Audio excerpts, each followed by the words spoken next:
Hello and welcome back to another Football Commentaries live stream. Leipzig is the place for tonight's encounter between the Netherlands and France as the week commences into the second round of group stage fixtures.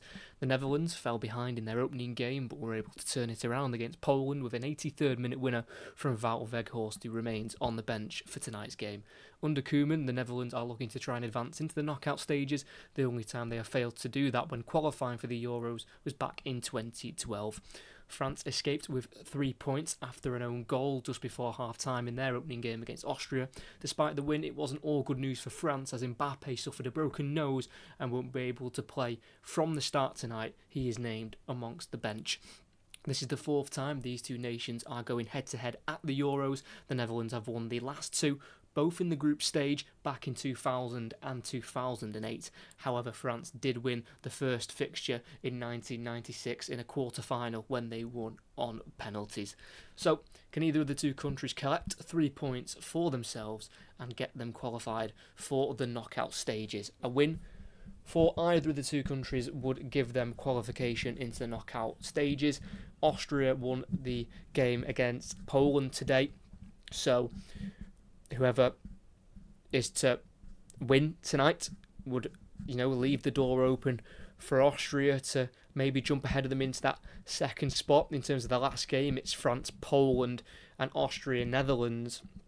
So if, France win and it leaves the Netherlands and Austria both on 3 points, that could leave a little bit of a tasty game to end Group D.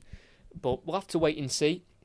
I think that would probably be the best outcome in terms of suspense, having an Austria-Netherlands kind of shootout game for second place.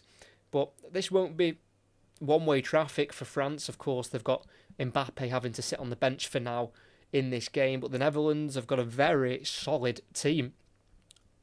On paper, they look fantastic. I mean, they're maybe lacking a little bit of firepower up front, you could say, in terms of world-class quality in the striking department. Like Memphis Depay didn't have the greatest of games against Poland, and then their backups have performed well this season. Wout Weghorst spent this season on loan at Hoffenheim, and he scored 7 Bundesliga goals. They've also got Brian Broby, who's on the bench. He was injured for that first game against Poland, but Brian Broby got 18 goals this season in the Eredivisie for Ajax, and then Joshua Zirkzee, who's got a call up this season for the Dutch side, his first ever call up. Zirkzee, who replaced Koopmeiners, who was injured, he finished with 11 goals this season in Serie A with Bologna, and they finished in 5th this season under Thiago Motta, so they get Champions League football for next season. Zirkzee is also linked with a move to Manchester United. I'm not sure if that will materialise, but there is interest there from Erik ten Hag. But defensively, really strong. Dumfries, De Vrij, Van Dijk and Ake, plenty of experience in there. And but not as well-known midfielders, it must be said, with Jurdi Schouten from PSV playing alongside Tijani Reinders in the two holding midfield roles. They've got a bit of a job to do up against a really strong French midfielder, N'Golo Kante, who won the Player of the Match award in France's first game against Austria. And they've also got Urion Tchouameni coming in for Real Madrid. He replaces the injured Mbappe, who can only sit on the bench. And then Andre Rabiot as well, who's currently at Juventus, but he's a really trustworthy member of the squad. Didier Deschamps really likes Rabiot, and he played 71 minutes against Austria and then was substituted off. His contract is up now this season at Juventus, Adrien Rabiot, and Manchester United have been interested in the past, but the wage was a little bit of a problem. Could they maybe go and rediscover that interest with his contract expiring? As both of the lineups and the starting 11s are in the tunnel at the moment here at the home of RB Leipzig, a stadium which was used for the game between Portugal and the Czech Republic a couple of days ago. This stadium will also be used for the last 16 of this tournament. And for the Netherlands, Xavi Simons, currently a PSG player technically, but spent the season just gone on loan at RB Leipzig, so be very familiar with the ground he is playing at tonight, and they'll need him to start firing Xavi Simons, who's only got the one goal in 15 previous appearances for the Netherlands, and that did come in the warm-up friendly before the Euros up against Iceland. They'll need him to really hit the ground running now in this tournament if the Netherlands want the chance to go deep into this competition. They were knocked out by Czech Republic in 2021, the Netherlands, and before that in 2012 they were knocked out in the group stage. They didn't even qualify in 2016. The furthest they've been most recently was the quarterfinals in 2008. They also got to the semi-finals in 2004. But they are in a bit of a difficult group, the Netherlands. France, of course, is the main powerhouse in the competition. Austria looked pretty decent under Ralf Rangnick. And Poland do have a returning Lewandowski, but they've already passed the test of Poland, the Netherlands, in their first game with that 2-1 win. We will go through both sides now, and we'll start with the Netherlands, and it is Bart Verbruggen in goal, currently a Brighton goalkeeper. This is his first ever international tournament. A back four of Denzel Dumfries, who won the Serie A title with Inter Milan, and the left back is going to be Nathan Ake, and the two centre-halves of Stefan de Vrij and Virgil van Dijk, who is making his 70th Netherlands appearance. Two holding midfielders of Juri Schouten, who is playing his football at PSV. He joined at the start of last season from Bologna, and alongside him, another player playing his football in Italy, and that is Tijjani Reinders, who scored 3 goals in Serie A last season. 3 along the attacking line behind the striker. On the right is Jeremy Frimpong. On the left is Cody Gakpo, who scored Netherlands' his first goal in this competition against Poland last time out. And in behind the striker will be number 7, Xavi Simons. And up front, playing through the middle, is Memphis Depay, the number 10, who is also leaving Atletico Madrid at the end of his contract at the start of next month. He has been able to keep his place in the team despite being replaced by Wout Weghorst in the last game, who went on to score the winner. For France, it's just the one change from their last lineup up against Austria 4 days ago, and of course Mbappe's the one to drop to the bench, and it's Mike Maignan to remain in goal. It's his first tournament. He's only conceded 9 goals in 17 French appearances. A back four of Jules Koundé. At left back will be Theo Hernandez, and two centre-halves of Deo Upamecano and William Saliba. Two older midfielders of N'Golo Kante, who made his debut for France in the March of 2016 against tonight's opposition. Alongside him will be Urion Tchouameni, who's now been at Real Madrid for the last 2 seasons. 3 behind the striker on the right is Ousmane Dembele, who is yet to score in his previous 14 appearances at international tournaments. On the left is Marcus Thuram, who is originally born in Italy, in Parma, but he represents France.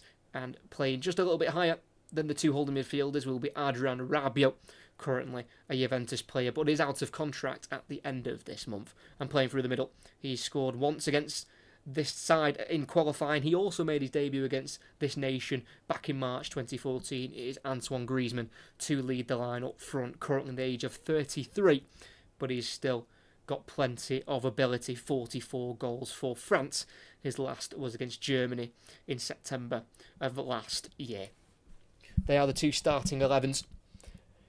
A win for either of these two teams will put them top of the group, and it will get them qualified for the last 16 of this competition. Definitely feel like it's the Netherlands' time to start performing at tournaments. You know, they missed Euro 2016. And they underperformed in Euro 2021 with that last 16 exit to the Czech Republic. And you feel like now they've got to start putting their name back on the European map in footballing terms. Tonight's officials is an all-English setup in terms of on the field of play. It's Anthony Taylor to be the main man in the middle, the 45-year-old referee. His two assistants are Gary Beswick and Adam Nunn. Fourth official is Swedish, and that's Glenn Nyberg. VAR is Stuart Atwell, and alongside him in the VAR is Fedai San of Switzerland. Interestingly enough, I've commentated on 2 games so far in the Euros, and it's and I've already commentated on English officials before. It was the Spain-Croatia game where there was a little bit of a controversial penalty given in terms of Rodri tripping up Petkovic as he was about to put it into an open goal. People were thinking it should have been a yellow card, but I mean a red card as it was given as a yellow. But overall, I feel like the refereeing performances in this tournament have been pretty decent, especially the use of VAR. You know, a lot of the decisions are being made quickly, especially the offsides as well, with the semi-automated system that the Premier League are looking to introduce next season instead of using the stupid lines that the Premier League use where you're still guessing whether it's on or offside after the game. But these two European powerhouses, the Netherlands, have won the Euros once before. That was back in 1988.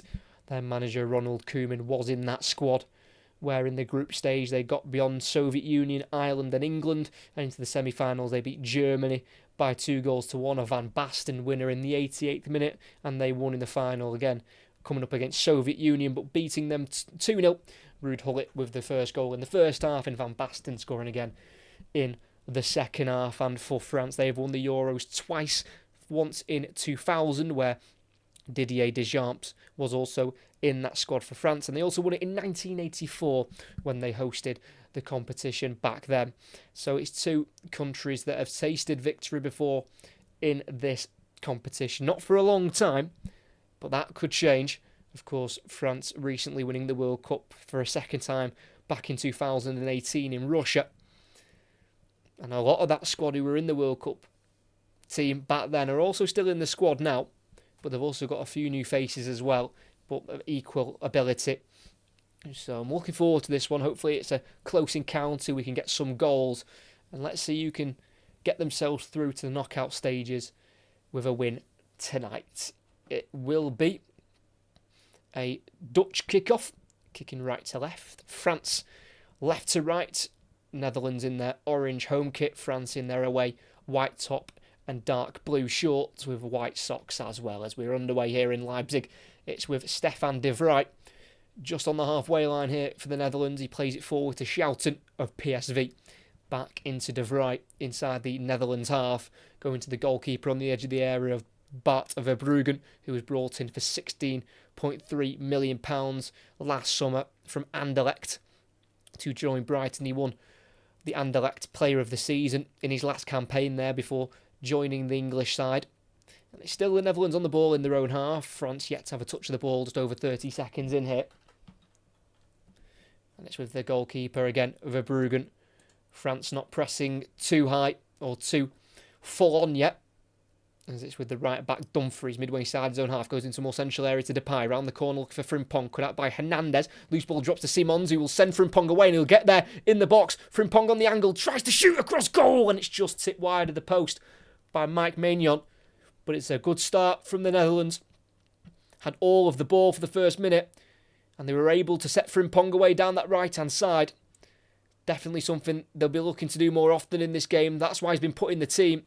Jeremy Frimpong, been used at wing-back primarily for Leverkusen in the Bundesliga and in their successful DFB Pokal run. But he's playing a bit more advanced tonight for the Netherlands in a right-wing position. That's what he can bring. Electric pace. He shot across goal. It was a bit of a bouncing strike. Didn't catch it cleanly, but it had to be put behind by Maignan, the AC Milan goalkeeper, who averages a goal a game conceding for the AC Milan, at least one a game. Conceded 111 goals in 110 appearances for AC Milan since joining in July 2021. We're just under 2 minutes in here, and we're going to get the corner taken on this near side by Memphis Depay. It's going to be a right-footed in-swinger, of course. The likes of Van Dijk will be in there, and de Vrij also. The ball goes in. It's a decent ball in. Header away to the edge of the box here towards Dembele, who goes down under the challenge of Simons. And it'll be a free kick for France. Well, won there by Ousmane Dembele, born in Vernon, in France, northwest of Paris, where he currently plays his football for PSG, joined at the start of last season. Ousmane Dembele just scoring the 6 goals in all competitions after his 6-year stay in Barcelona. So just over 2.5 minutes in, it's the Netherlands who've got off to the better start. France finally having some time on the ball here on this near side as they adventure into the Netherlands half. A nutmeg by Dembele there on Gakpo means France can shift it out towards the left-hand side now with Tchouameni just in front of the halfway line. Going forward to Rabiot, intercepted there by Schouten. And he can look to play it down the line, possibly. Goes against that, and just goes behind him here to the number 22 of Denzel Dumfries. Scored 4 goals for Inter Milan in Serie A on their path through to winning the title. He's won 6 trophies during his time at Inter Milan now. Denzel Dumfries only been there for 3 years. As it's definitely the team in orange who have started the better, having a lot of the ball early on. But France won't mind it. De Vrij, the right centre-back, bringing the ball forward, unopposed at the moment, playing a pass to Depay, again trying to lay it off to a teammate, but it's intercepted by Upamecano, who stayed tight to Memphis Depay. And it's now Upamecano to try and bring it forward, finds Thuram, slips it through, away from De Vrij. Rabiot, left side of the box, has to turn backwards, face away from goal, and he brings on Antoine Griezmann into play, who will strike from the edge of the box. And it's had to be turned away by the goalkeeper for a corner. Caught that well there, Griezmann, moving away from the goalkeeper towards the top right corner, and he's had to watch that all the way, Bart Verbruggen. And he's got a strong right hand to it, pushing it away from goal over the crossbar. We know he has that kind of quality, Antoine Griezmann.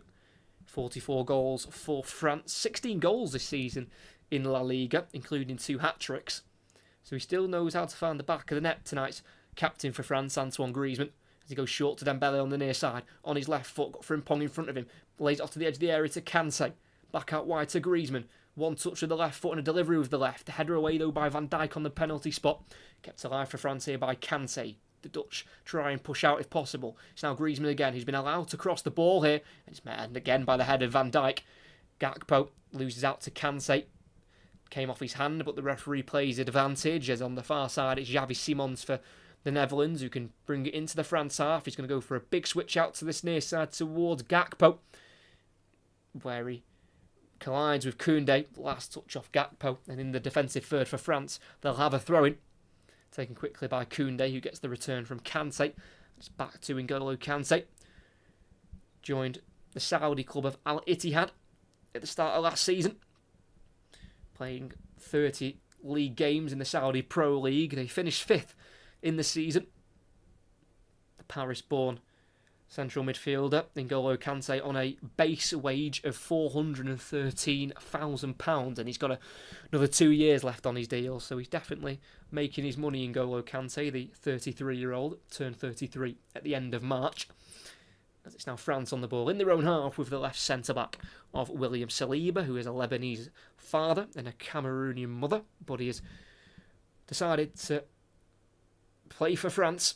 There's a high ball forward to the edge of the area by Thuram. Is cut out by Van Dijk, but falls straight to Griezmann. It's now Dembele down the right side. It's Kante. He's pulled out to the right wing position.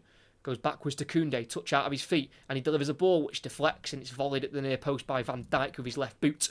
And it rolls out of play for a France throw-in as they start to kind of build themselves into this game. After the Netherlands were dominating the possession to start off. But these two did meet in the qualifying for this competition. France winning both home and away, 4-0 at home in early March and then away in mid-October of last year.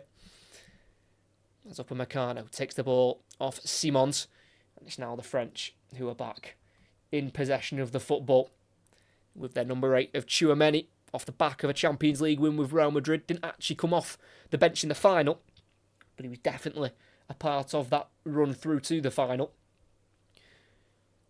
Even having to do a shift at centre-back at home against Manchester City, where he was booked within about a minute.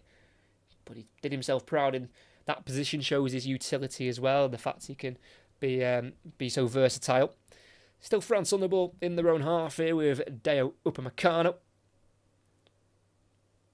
who scored in that 4-0 win against the Netherlands back in March 2023, scored in the 8th minute.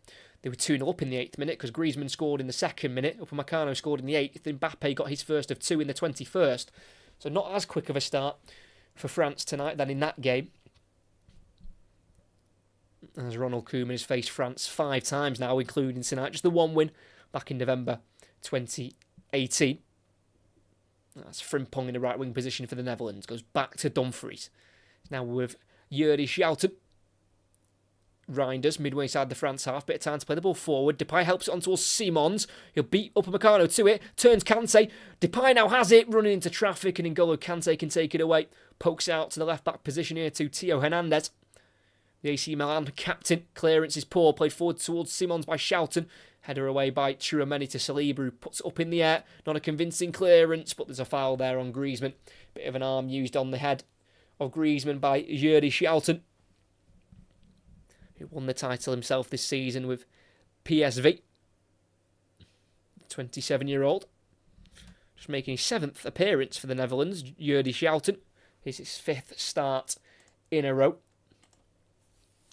Halfway line, Ousmane Dembele bringing the ball forward, but allowed to bring it forward. Now he's got Gakpo in front of him, plays it to the left into a more central area here to Griezmann. It's now in the centre circle with Saliba. Goes to his left to Tchouameni. To the far side to Hernandez. Frimpong slowly closing him down, so it forces him to go backwards again here to Tchouameni. It's now Upamecano, France number 4, keeping the likes of Canate on the bench and Pavard as well, who can play at centre-back and has been for Inter Milan during the season in their back 3 under Inzaghi. Griezmann slips it through here for Hernandez in the final third. From left back, he's got forward. Goes back to Griezmann. First time passing the box, looking for Thuram. Cut out by De Vrij. Frimpong gives it away straight to Thuram. Back out to Hernandez. Bit of a short ball. Frimpong slides in and wins it and plays it forward to Depay. Well won back there by Frimpong after giving away the ball just a minute before that. Depay switch out to the left to Risky. Ake wins the header though on Dembele. It's now with Simons. He's got Kante, who brings him down with a slight trip, and then Simons takes the free kick quickly here to Reinders, beyond the halfway line in the central area. Can he slip a pass through towards Gakpo? He finds him on the edge of the box, flicks it through towards Depay, who can't quite beat Upamecano to the ball. Cleared in the end to the right-hand side by Hernandez towards Dembele. Loses out to Ake, who's strong, and plays a ball inside to Simons. That's brilliant from Ake, who collected 2 assists in that opening game against Poland for the Netherlands. And it's the Netherlands who are on the attack here, just less than 10 minutes in, still 0-0 in Leipzig. Frimpong trying to drive inside, playing a pass to Schouten. Back out to Frimpong. Does he fancy a cross? Opts against it, then goes back into Schouten. And then back to the halfway line now to De Vrij, being closed down by Thuram, but can play the ball forward here. As the Netherlands would love an early goal, ball down the line. It's a great ball as well to Dumfries, just towards the corner flag, keeps it in, crosses high to the back post, where Koundé can head it away from Gakpo. Throwing for the Netherlands on this near side, where currently on the ball is Gakpo, but he'll drop here and he'll be taken by the number 5 of Nathan Ake, who was eligible to represent the Ivory Coast at international level through his father, but decided to play for his nation where he was born in Den Haag. Nathan Ake, as this Dutch side, they're enjoying probably the large spells of possession early on, which they won't mind, but they've got to start making something of it. I had an early chance in the first minute with Frimpong, but not really materialised anything more than that since that first minute. As head-to-head, it is France who are very much in control of this fixture. 7 wins from the last 8, just losing 4 times to the Netherlands since 1981. As Upamecano just out muscling a Netherlands player, but a free kick's been given, I think, for an offside, was that? As there is Didier Deschamps, 55-year-old now, managing France since July 2012. He picked up his 100th win as France manager in that game against Austria 4 days ago. As Ousmane Dembele on the halfway line just gets around Gakpo, driving inside, laying it off to his left here to Rabiot in the centre circle, forward to Griezmann, completes the 1-2. A couple of 1-2s between the two of them, saying 2 a lot there, as it's now Griezmann on the far side, using Hernandez, who goes back towards the halfway line to Saliba, who from that left centre-back role just decides to go across to his right here to Tchouameni, who just sits in between the 2 centre-halves. It's now on the near side with Dembele. Closer to the halfway line than he is the Netherlands goal, as they're just patient with their build-up here, the French side. It's Koundé at right back, going forward to Dembele. Koundé just making a run around him on the outside. Dembele doesn't use him. Goes back instead to Tchouameni. Now with the number 17, William Saliba, just making his 17th appearance for France. His debut came back in March 2022 to the Ivory Coast. Just started once in qualifying as a cross into the box. It's just headed away there by Reinders. It was right towards Griezmann, who gives it the thumbs up right on the penalty spot. He was about to try and flick that header towards goal, but important defending there by Tijani Reinders, the AC Milan central midfielder. Can play anywhere in the midfield, Reinders, very versatile player. the 25-year-old, who came through at 20 and then moved on to AZ Alkmaar. As France try and attack again after that dangerous delivery into the box. It's Ousmane Dembele down the line to Koundé in the final third. Plenty of time to cross it, and he'll put the ball in here. De Vrij wins the header as it was aimed towards Thuram. It's now back out to this near side to Dembele. Into the midfield to Rabiot, about 25 yards from goal. Finding Thuram on the edge of the area. Back to goal, but he sends it through to Rabiot. Squares it for Griezmann, it's just behind him. Still has a second chance as he tries to play it back. It goes loose, and the Netherlands can deal with it. Big let-off there. France simply should have scored as Depay gives it away to Hernandez from left back. He fancies a shot from afar. He's not going to go for it. Instead, plays it to Thuram, who's one-on-one with De Vrij. Plays the ball back here to Tchouameni. What a chance that was for France. Kante on the edge of the area, darting into the box, onto his right foot, squaring it. Griezmann shoots. It's just wide of the near post. France really settling into the game now and having two huge chances to score. Griezmann about 12 yards out there, just beating Van Dijk to the ball to get his shot away. But couldn't quite get it into that top left corner. And then the chance before that, Thuram with a beautiful back heel into Rabiot, who probably should have just gone for the shot himself and bagged a goal, but tried to go for the simple option and square it to Griezmann, but he just put it behind Antoine Griezmann, who had to try and use his weak foot to drag the ball in, but just couldn't quite get contact on it. And the Netherlands have survived two big scares there. They should have conceded. France should have scored, but it remains 0-0 here just before the 15th minute in Leipzig. I don't quite understand why Adrien Rabiot didn't just shoot there from about 6 yards out. It was just him and Verbruggen. As Rabiot has got 4 goals for France, 1 in tournament football in the World Cup in Qatar against Australia in 2022. As it's the Dutch on the ball on the far side with their right back Dumfries. Back into De Vrij. Now with Verbruggen in the 18-yard box. Back to De Vrij, the number 6 for the Netherlands, who reached the semi-finals of the Euros when he played for the under-21s back in 2013. Now at the age of 32, it's Stefan De Vrij. Been at Inter Milan since 2018. As again, no real press here from from France, so the Netherlands can just keep knocking it around in their own half for now as they look for the spaces forward, trying to drag some of the French players out if possible. Halfway line, it's Frimpong. Back into Dumfries, Rotterdam. Born fullback, Rotterdam, just in the northeast of the country. Verbruggen forward to Reinders, allowed to turn forward, and he's got green grass in front of him to run into. And out to the left it goes to Gakpo into the final third. 1-on-1 with Koundé. Ake's overlapping. He's now on the edge of the box here. Gakpo ready to shoot, and he will strike it towards that far corner. Bounced in front of the goalkeeper, and he just was able to palm it behind for a corner. Really positive run in there from Gakpo. Just had one thing on his mind, and that was to get a shot away. It went past 2 French bodies. So Mike Maignan did well just to see that all the way through and able to save it behind for a corner, especially when that bounce takes place for a goalkeeper right in front of them. It just makes it just a little bit more difficult to deal with.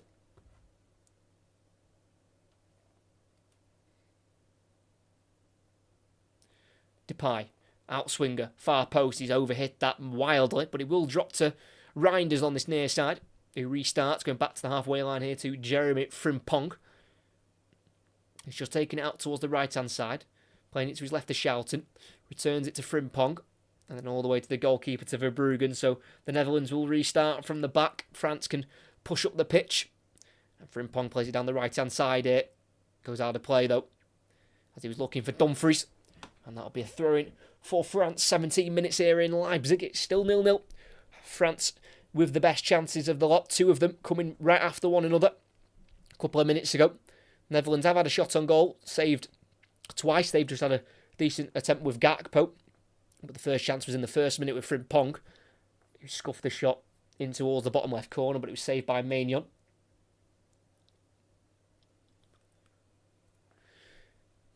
It's now Rabiot. It's the halfway line to Kante. Dummies it for Griezmann, then returns it to Kante. It's brilliant football. Kante turning, trying to find Griezmann again, and he will find him, and he'll spray it out to the left wing to Hernandez, forward from left back. 1-on-1 with Dumfries, tries the low ball into the box towards Griezmann.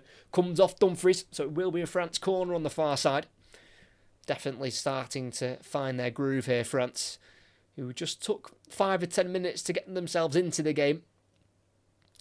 The last competitive loss for France was, in fact, that World Cup final against Argentina 551 days ago now. Don't lose often, but they've only scored 4 goals in their last 3 games.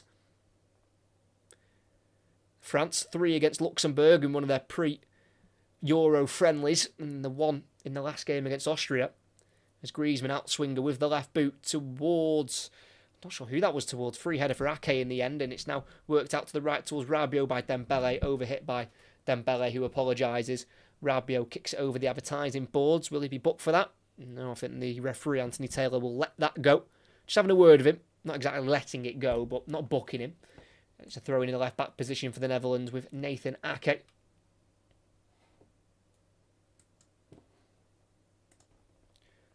Ake throws it down the line, dummied by Gakpo, held up on halfway by Depay, who's muscling with Upamecano, but he finds Gakpo, ball inside, cut out by Tchouaméni as he was looking for Xavi Simons. And it is France back on the ball in their own half with Tchouaméni. Just going to keep it simple, going across to his left there to Saliba, who played 50 times for Arsenal last season and started in every game that he featured in, played every minute as well in the Premier League. Got a contract for another 3 years at Arsenal. Signed an extension in July of last year. Kante, midway side the Netherlands half, bringing it forward, about 25 yards out, plays it to his left, can't quite find Thuram, cut out by Schouten. He's now with Simons, pass deflects, back towards him, but it's Koundé to head away. Back into his own half, and it's an easy ball here for Dayot Upamecano to deal with. He's got all the time in the world here. The Bayern Munich centre-back, who will be working under Vincent Kompany next season. And it looks like they have just agreed a deal with Crystal Palace for Michael Olise. So that'll be a fantastic addition for Bayern Munich if that all goes through. Still France in their own half. 20 minutes in here at Leipzig, still 0-0. Kante round the corner to the right to Dembele, keeps it in, touches it to Koundé. Now back with Dembele. Just can't quite get into the Dutch half at the moment here. France, who are making their 12th appearance at the Euros. 50% win record, 22 wins from 44. Their heaviest defeat in the Euros was to the Netherlands in 2008 when they were beaten 4-0 in the group stage.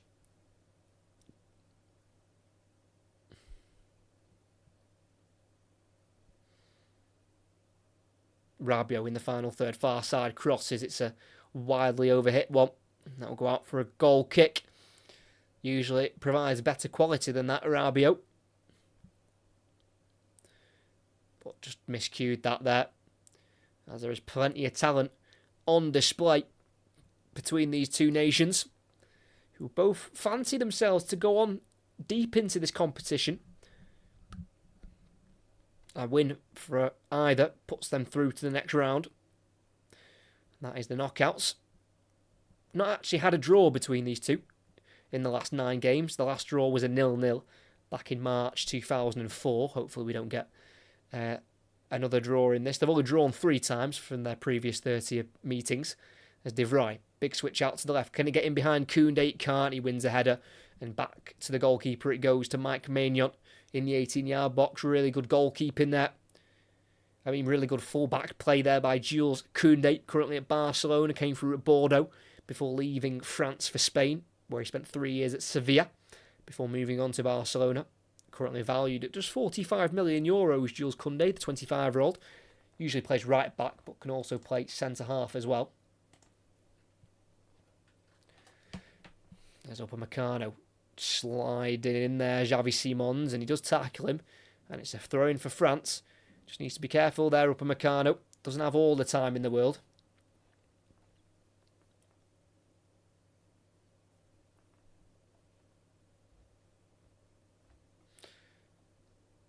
High ball forward for France, headed away by Van Dijk, just inside the France half. It's now Reinders. Is he tripped there by Dembele? Yes, says the referee.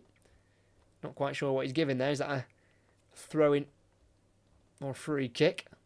Here's a free kick on this near side for Netherlands. It's going to be taken by Memphis Depay. It's about midway inside the France half, but they're going to send the taller bodies forward and launch this into the box here, looking for the opening goal of the game.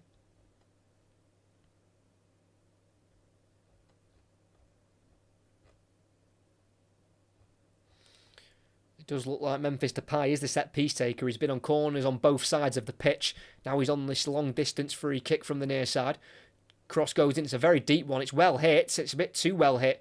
Dumfries does manage to get a head on it, but nowhere near goal, and out for a goal kick it goes. Certainly got the contact on that there, Memphis Depay. Is it going to be a free agent this summer to find a new club? Didn't quite work out for him at Manchester United. Spent 2 years there before moving on to Lyon, where he had a great spell in France, forcing a move to Barcelona, where he spent 2 years there before putting himself into a Diego Simeone side at Atletico. There's a high ball, a long ball forward out to the French left side. Can't quite be kept in by Hernandez. Throwing on the far side for the Netherlands. Just inside their own half here with Denzel Dumfries.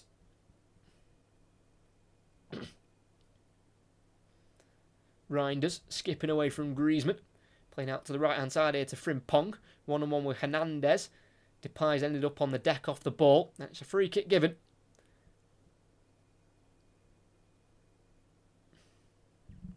Not quite sure what happened.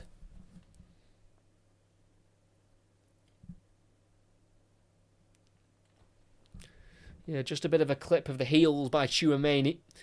We're back underway in the centre circle with Reinders, striding forward with the ball away from Kante, but not the slide challenger, Rabiot. That's a really good challenge there from the number 14, but he loses out to Schouten, but illegally just clipped as he won the ball. Free kick for France just relieves a little bit of pressure there they were under as the Netherlands were camped in their half.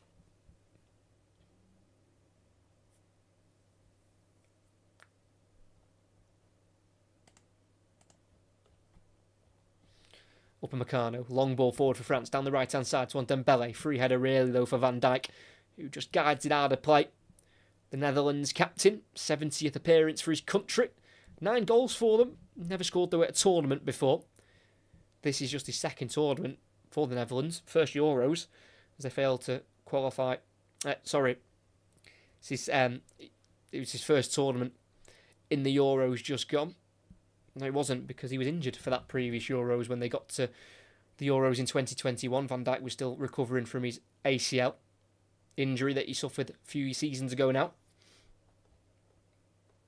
Gakpo is away with the ball down the left-hand side. Plays inside to Simons, then through to the runner Frimpong, who's in the central area. Works to the left to Gakpo, in the box, away from Upamecano. Tries to play a ball out to the right side towards Depay. Just goes behind him, and it rolls out for a goal kick. Not a bad combination of players, is it really, in that front four from the Netherlands? It's actually quite exciting. Gakpo on the left, who is looking it looks like he's in game mode tonight. Cody Gakpo on the left, and you've got the pace of Frimpong on the right, the creativity of Xavi Simons down the middle, and then Depay, who can kind of link it all together as well through the middle, just playing a bit more advanced. I do like that front four they've got, the Netherlands. That will cause any nation problems.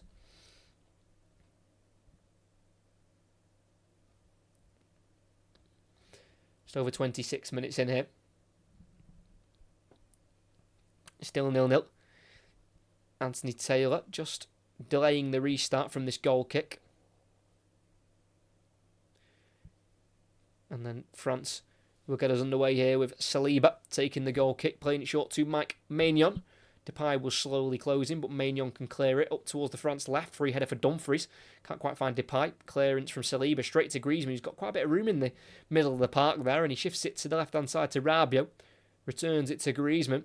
Back through towards Rabiot. Interception by Dumfries. Plays it forward to Frimpong. Then inside to Schouten. And then into Reinders, and it's well dealt with there by the Netherlands as they get it to Gakpo, who's definitely looked their most dangerous player for me, running at the defence, and he gets it down the left side to Simons, returns it to Gakpo. 25 yards out, Reinders on his right foot, wants to shoot, will shoot, deflects off Kante towards Frimpong on the right side, but Maignan's out of his goal to collect it. It remains 0-0 here in Leipzig. There's the win for either of these two. Would send them to the knockout stages with a game spare to play. Koundé balling behind for Thuram. Flag stays down for now in the box. He can shoot, and he will shoot towards the near post. Wild, wide, high and over the bar. Koundé with a ball, and Thuram's well onside. De Vrij pushing up late. Thuram had time. He took his time, in fairness. It wasn't a rushed finish. Just wasn't very clinical. just got under it a bit too much power as well. And wide and high it went, and the Netherlands just need to be careful about that high line, and they can't be caught out because De Vrij and Van Dijk aren't necessarily the quickest centre-backs. Especially with the ages they are. Van Dijk 32, alongside De Vrij, who's also 32 as well. Great commentary this, mate. Thank you very much. Hope everyone is enjoying who is here and having a listen. Next commentary, you can see them going across the bottom now. Sunday and Monday. Sunday is Scotland-Hungary. Big game for Scotland as they need to win to have any chance of qualifying as a best third-place team. And the Monday is the Croatia-Italy game where, again, both sides could really do with a win to try and qualify out of their group. And then next week, deep into next week, we'll start having the knockout games, some of the last 16 ties on the channel. France on the ball in their own half, just playing it around, just not really being pressed too much by the Dutch, who are just cutting off obvious passing lanes to try and get the ball forward. It means France are just knocking it from side to side. It's on the near side to Koundé, the right back, just before the halfway line. Wants to play a pass forward, but being forced to go back there by the press of Ake. It's now Upamecano. Goes back to the number 17 here of William Saliba. Griezmann. Brought down there by Dumfries. Referee gives the foul. Anthony Taylor. Became a FIFA listed referee in 2013. And was the referee for the Europa League final in 2023 between Sevilla and Roma. Halfway line with Rabiot, forward to Thuram. Strong challenge from De Vrij, but Thuram can keep it. But then he's tackled by Simons, fairly, according to the referee. It's the Netherlands back on the ball. Just slow the build-up down here. And they go back to the captain of Virgil van Dijk. Captain for Liverpool still. Contract does expire, though, at the end of next season. Interesting to see what he does, Virgil van Dijk, because there is Saudi clubs interested. I've heard that rumour, and he would make a lot of money if he was to go to the Saudi Pro League, like all of the players are making over there. They're making their fair bit of money. Just over half an hour in, still 0-0. Good chances for both sides. 2 apiece, really, in terms of chances. Saves are having to be made by the goalkeepers as De Vrij gives it away to Kante, tries to slip it through to Thuram, but it's well covered there. Denzel Dumfries doing his club teammate a bit of a favour there on the right side of the Netherlands defence. Just a heavy touch there by De Vrij, giving the ball away. It's now Xavi Simons down the left flank here for the Netherlands. Got Gakpo in front of him and he'll find him. Cody Gakpo running at Koundé, again cutting onto his right foot, finding Depay in the box, but it's a sliding challenge from Upamecano. Takes it away from Depay, and they can break now with Griezmann, who's just in front of Schouten for now, then pulled to the ground by the number 24, and that'll be a booking, first of the game, for Yuri Schouten. The former Bologna central midfielder, 27 years of age, making his 7th Dutch appearance in a row. Just wasn't allowing Griezmann right in front of him. Bit of a battle between the two, bit of tussling going on, as Griezmann was desperate to try and get in front of the Dutch midfielder. Tchouaméni out to the left-hand side to Hernandez. Just a bit behind him. Has to go back to get it. And he's now on the halfway line here. Finds Tchouaméni again. Looking for those passes in between the lines. And finds Kante, who turns out towards the left-hand side. Laying it off to Rabiot.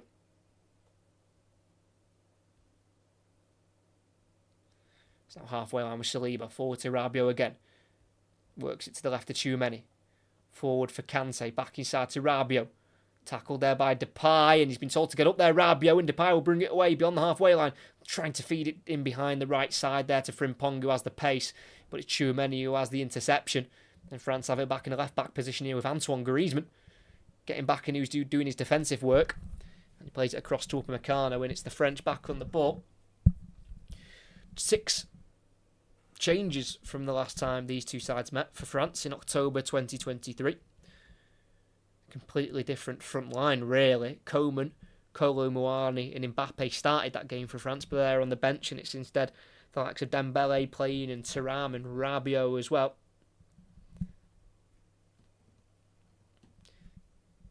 in the centre circle here, Upamecano. Plenty of time on the ball, but just keeps it moving quickly. Tchouaméni in between the lines. That's a brilliant ball. Just gets beyond Gakpo to Dembele in a central area. Tries to poke it out wide left, but it's intercepted, and the Dutch can try and counter. Gakpo holding it up, facing his own goal, finding Schouten. Then out to the left here to Ake. Brings it beyond the halfway line. Got Depay and Simons in support, and he'll find the number 7, Simons. Slows it down. French have everyone behind the ball now. And it's with the central midfielder on the halfway line of Yuri Schouten. If you could please like and subscribe if you haven't already, that would be fantastic. As it's De Vrij allowed to come into the French half here. Schouten to Frimpong on the right flank. Isolated to Hernandez, and then Rabiot comes across to offer some extra support to stop Frimpong. Back to Dumfries. Back once more to De Vrij. It's now Dumfries again on that far side in front of the two technical areas here at Leipzig. Back to De Vrij, who's midway side his own half here. Good press from the French to force Netherlands back, but they'll go forward. Route 1 style through towards Gakpo, who can try and bring it down, but he can't. Just bounces away from him and into the gloves there of Mike Maignan. Not a bad attempt, though, there by Stefan De Vrij. He's been a part of the setup now for the Netherlands for just under 12 years. Made his debut in August 2012 against Belgium.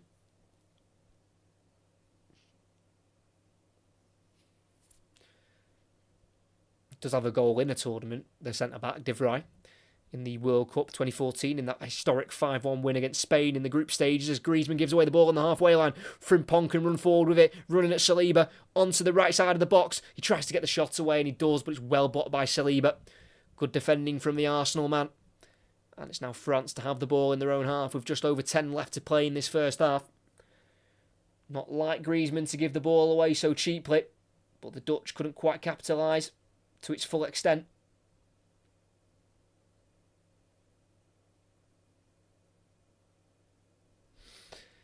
It's now on this near side with Koundé. Not got many options going forward, so he goes to his left here to Ousmane Dembele. Trying to go around Simons, and he can't, and he's been pickpocketed. Brilliant midfield work. Simons running at goal. Edge of the box, he tries to shoot, but drags it. And he's very, very frustrated with himself there. Xavi Simons, the 21-year-old. Not quite sure what he's trying, but it's just a really weak shot low across the ground into the hands of Maignan. Did so well to win it there as well. Simons, who's a PSG player, was there for 3 years from 2019 to 2022, but then returned in July 2023 and was loaned out to Leipzig for the season. As Thuram is tackled there by De Vrij, his club teammate, and it's a throw-in according to the referee. Got the ball there, De Vrij. He did do very well there, De Vrij, getting his left foot just in front of Thuram and kicking the ball away. So it's a throw-in given in the final third for France here on the far side.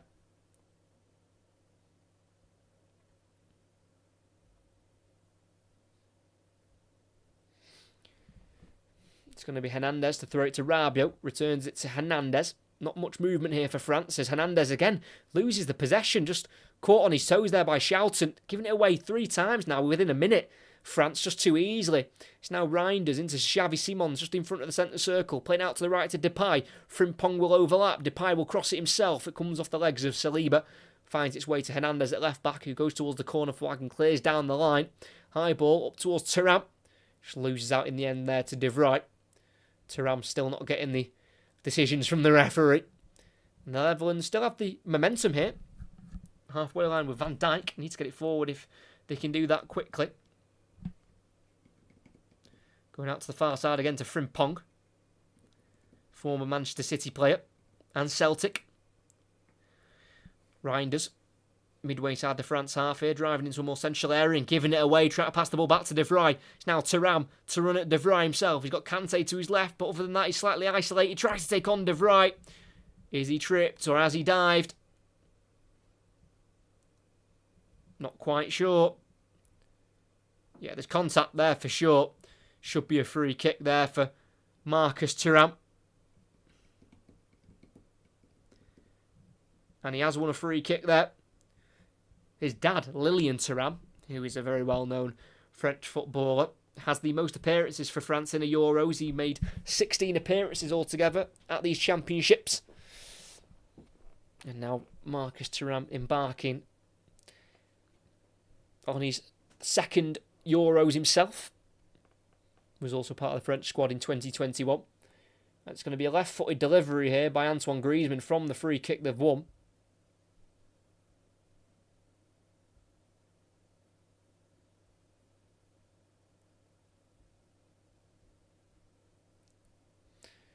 It's a one-man Dutch wall here as France send the centre-backs forward.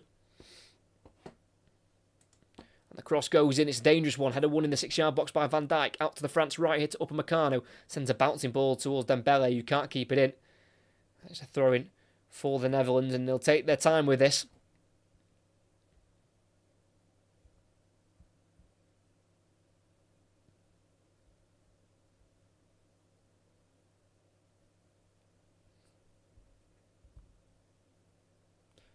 And the throw-in will eventually be taken by Nathan Ake. Assessing the options, not wanting to give the ball away here in his own half. Throws it to Depay. Back into us, Reinders. Loses out from behind there by Thuram. That's good forward work. And it's out to the right to Dembele. In the box on his right foot. Squares it. Comes off Schouten. Back to Dembele. Thuram's overlapping. Dembele tries to go on his own. And he's been fouled by Van Dijk. Just to the right side of the box. 25 or so yards out. This is a dangerous position here for France. Van Dijk's trying to plead his innocence. A referee is very familiar with playing in the Premier League. And it's a rightly given one. Didn't get the ball. Caught the right foot of Dembele. Well seen there by the referee. And 5 minutes before the break, France have a chance to go ahead and put themselves on top of this group.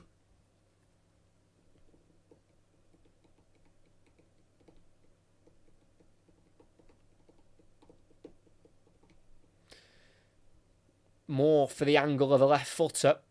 That's why Antoine Griezmann stood over it. It's actually a bit closer. It's 23 metres to be exact. It's probably about 20 yards out or so.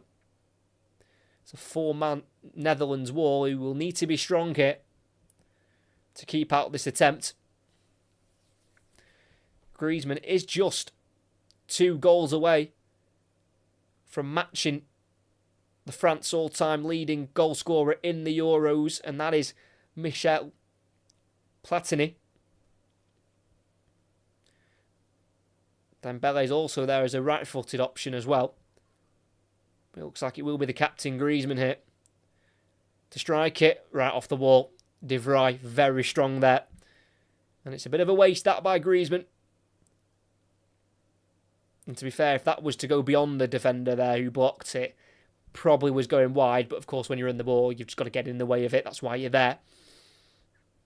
But probably was just going to curl away from the top right corner.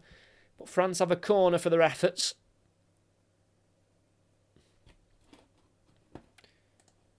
And the Netherlands can't be falling asleep here as there's a plastic cup thrown towards Griezmann there full of beer. And in fairness, the Netherlands fans who were on the opposite side of the corner flag are having a go there. They weren't happy with that as Griezmann delivers to the near post. Header won by Gakpo. Thrown for France. Still in the final third. Well, one header there by Cody Gakpo. As Koundé, the right back, will take the throw in and throws it all the way back towards the halfway line to Upamecano. It's now out to the far side. Quickly switched from one end to the other. It's now with Hernandez. Driving inside though, trying to stay away from Frimpong. Upamecano.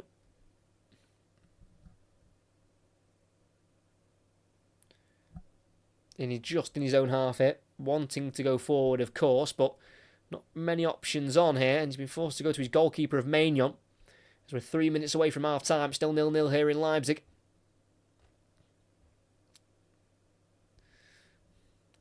High ball over the top, down the French left side, and it will find Hernandez, who tries to play it inside, but it deflects off De Vrij, and he will clear it away eventually, but straight to Tchouameni.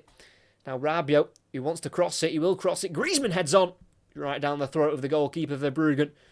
Would have had to have been one of the best headers in the world there to get that in, heading it from around 12 yards out.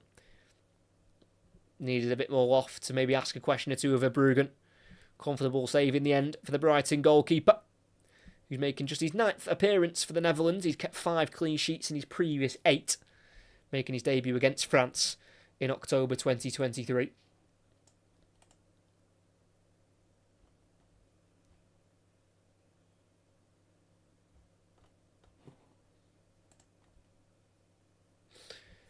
It's now in the right-back position for the Netherlands with Schouten.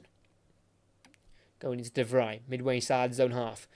2 minutes of the first half to play, plus any added on time that we may get put on to the end of this first half by fourth official Glenn Nijberg. Netherlands in front of their 18-yard box here with the captain Van Dijk. 270 appearances now for Van Dijk for Liverpool. Joined in the January of 2018 from Southampton, where he spent 3 years there. And before that was his 2-year stint in Scotland with Celtic.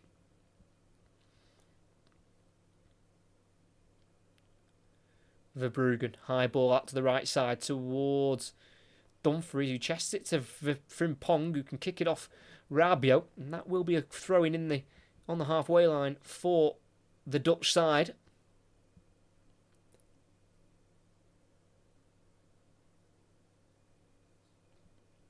Now back with De Vrij inside the Netherlands half. Across to the left to Ake, challenging ball. It's been hit with pace and Ake slips over the ball but somehow keeps it away from Dembele. But that's because of a use of a hand after the slip from Ake, and it'll be a free kick for France instead. And it's now to the halfway line to Upamecano as they take the free kick. Saliba. To the left it goes to Hernandez. Forward to Rabiot, who's almost playing in the left wing position for France at times here. Wonder if we will see the introduction of Kylian Mbappe at some point tonight. Is he fit enough to even get on the pitch after his nose injury in the first game against Austria?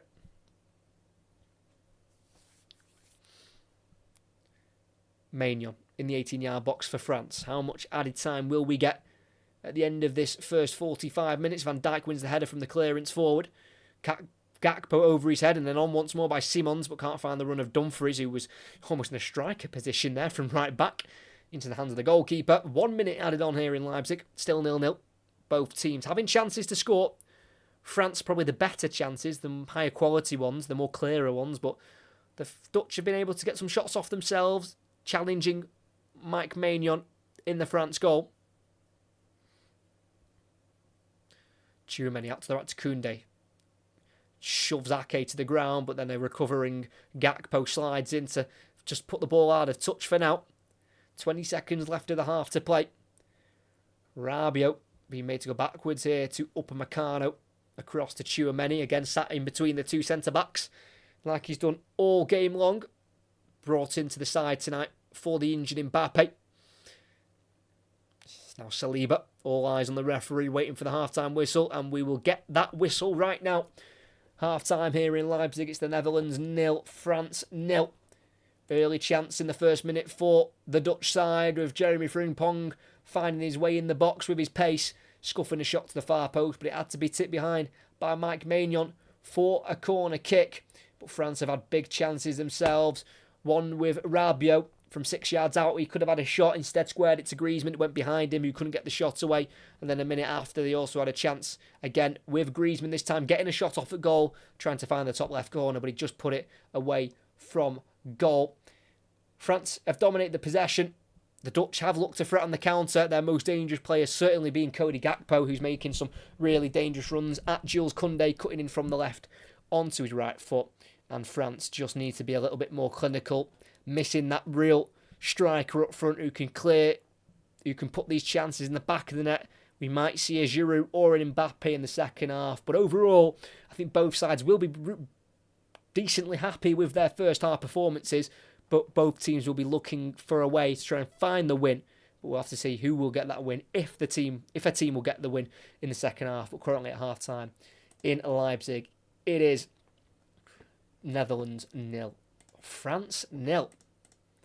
Like I said, don't think either of the two teams will be unhappy with their performance. You know, they both had goal-scoring opportunities, you could say. Gakpo's been really dangerous from that left, cutting onto his right. He's got a few shots away from that position. one that bounced right in front of Maignan, and he had to make a really intelligent save to push it behind. Griezmann's come close a couple of times, especially that one with the left foot about 15 minutes in, I believe it was. It's definitely France who have dominated the possession after a good start from the Netherlands, who were having a lot of the ball right at the start of the game. But for me, for that Rabiot chance where he tried to square it to Griezmann, he's just got to finish it on his own. It was brilliant link-up play by Thuram, who's looking like the striker tonight. Just backheeled it into Rabiot. And I don't know why he's trying to square it to Griezmann. Well, I get why, because if he gets it right, Griezmann has got to tap it into an open goal, but just got it awfully wrong. He put it behind Griezmann and on his weaker right foot. But Rabiot should have just went for the shot himself, really. It was a little bit of a confusing one, why he's not just buried it, really, and give France the lead. It's just not the right decision from Rabiot. But, you know, with these countries, with a lot of them, it's not just a starting 11 that's dangerous, it's their squad. I mean, we covered the Portugal game earlier on in the week, and, you know, just... do apologise if... Oh, what's going on?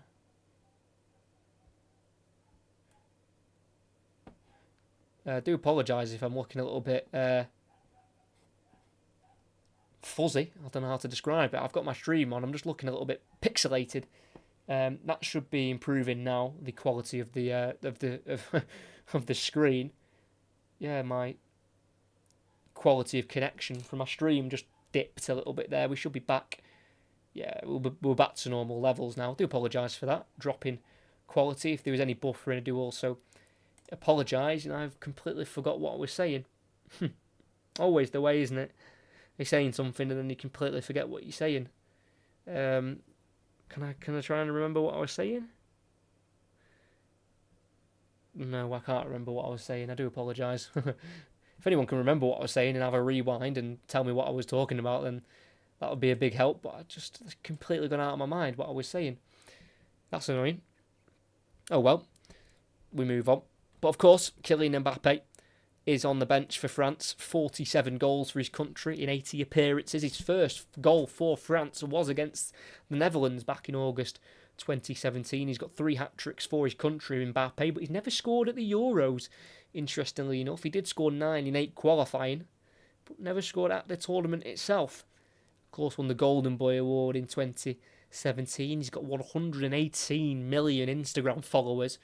You know, he is a global sensation. He is the next upcoming star, you know, with this likes of Ronaldo and Messi probably set to retire soon. I mean, with Ronaldo, you never know when he's retiring. He's got the body of a 29-year-old, so you just don't know.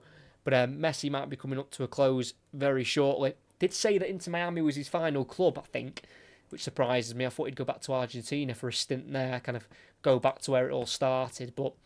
Mbappe, 25 though himself. He's not like 25's young. Let's get that straight. I'm not saying 25's old, but it's not 21 anymore. He's starting to go toward his late 20s, and you know he's making that move, isn't he? In the summer, going to Real Madrid, leaving PSG.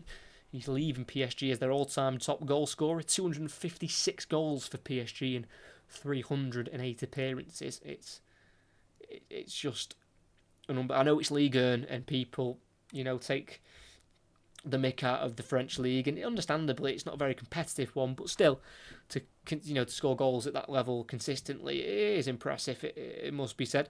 But they've also got on the bench Olivier Giroud, who I think is retiring from international duty at the end of this tournament. He's moving to LAFC at the end of this tournament to play in the MLS. He is the France all-time leading scorer with 57 goals from 134 caps, which is seriously impressive from Giroud. He scored the one hat-trick in his France career against Paraguay in June 2017. He's made 30 appearances at tournaments, Euros and World Cup, and he's scored 8 goals, 3 in the Euros, all back in the 2016 tournament at home. Didn't score in the previous Euros in 2021, and he's yet to score in this one. But it's definitely been a high quality game, I think. You know, if my eyes aren't deceiving me.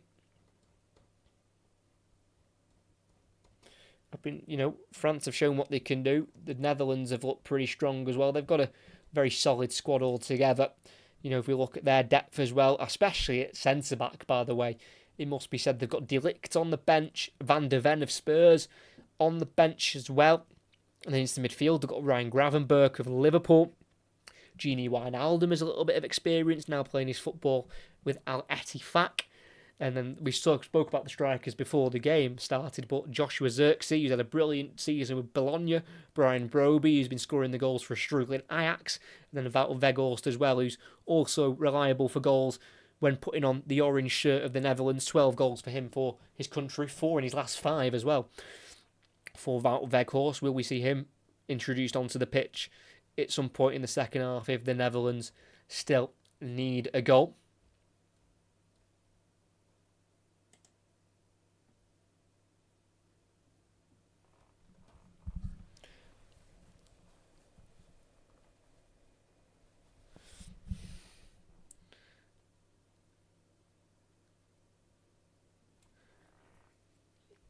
Hopefully it's not a 0-0. Like I said, the last draw between these two was a 0-0, and it was in March 2004, as mentioned before. So let's not get that. You know, it's not like I'm saying that like it's been boring and we're set up for a 0-0. Like we've had goal scoring opportunities for both.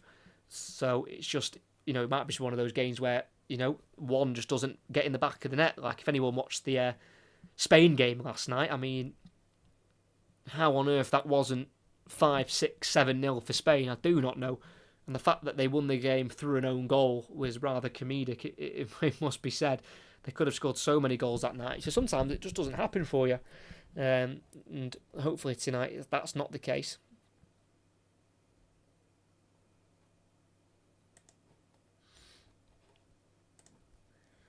Like I say, 2 more commentaries coming in the end of this week, Sunday at 8 o'clock, Scotland, Hungary, and then on the Monday at 8 o'clock UK time, it is Croatia, Italy. 2 big important games for all of those 4 nations in their 2 separate groups.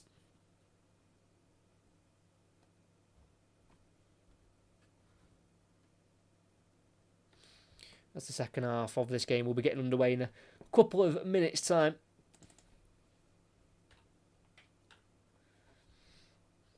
It's the 4th meeting between the 2 at the Euros.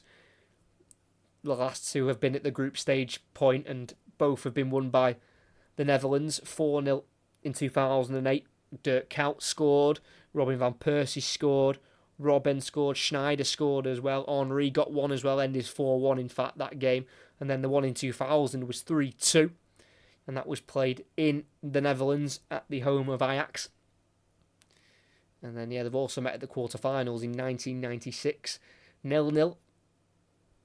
Until penalties, where France won 5-4, and it was Seedorf who missed the only penalty in that shootout to send France through to the semi-finals of that European Championship, where they went no further than the semi-final stage.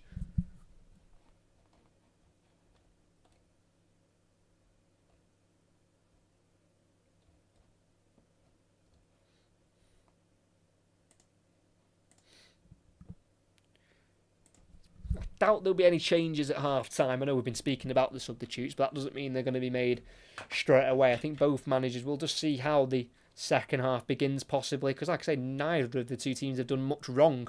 I think they've just both been at a decent level of quality, but unfortunately neither of the 2 teams have been able to get that ball in the back of the net yet.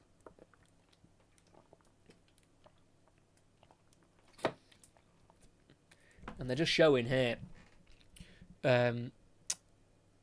a few clips from the Rooney documentary. There's a Rooney documentary on the BBC iPlayer, just half an hour long, and basically just going through his breakout tournament in 2004 when he was in there at 18. And I mean, I grew up watching Rooney, not in his latter stages, but not when he was 18, when he was breaking on, more in his prime, really. I was able to watch Wayne Rooney, but I've never really looked into him when he broke onto the scene. Of course, the Everton goal. I mean, the Arsenal goal he scored for Everton before he'd moved to United. But like, you don't realise, like, at that such. I mean, obviously he was a fantastic player, Wayne Rooney, but you don't realise how good he was at such a young age. Like, fearless, just no fear whatsoever. Mentality was unbelievable. Like he was saying, like, in a game against France, I think it was, when they had the likes of Zidane, Henry, Thuram, Lilian Thuram, that, he just thought he was the best player on the pitch. Like, not in a arrogant way, just his self-belief that he is the best player on that pitch. And I definitely think the game these days are missing players like Wayne Rooney, who was so aggressive in the right way. Not always in the right way, obviously.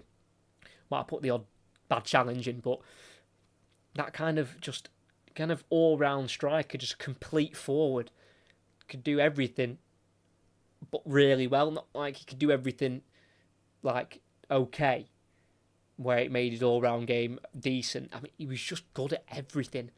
And that documentary, seeing him at 18, just, I say deal with the pressure of being at a Euros at such a young age, but there was no pressure for him. He didn't feel the pressure. It was just a really interesting watch, that, the other night. It's only half an hour long, so if you need something to watch, BBC iPlayer, Wayne Rooney's documentary. Like I said, it's only half an hour. It's just about his 2004 tournament, but I do find Rooney really interesting to listen to. Obviously, he's been on a couple of games now, being the pundit. He's also on the Overlap channel, which is Gary Neville's. He's been on a few of those videos. I don't know what it is. I just find him really interesting to listen to, just how his mind works, and he is a character, that is for sure. Some of his stories we won't go into. But the second half now will be getting underway in a minute or two time, because we only had 1 minute of additional time in that first half where it was goalless, but I believe there will be goals.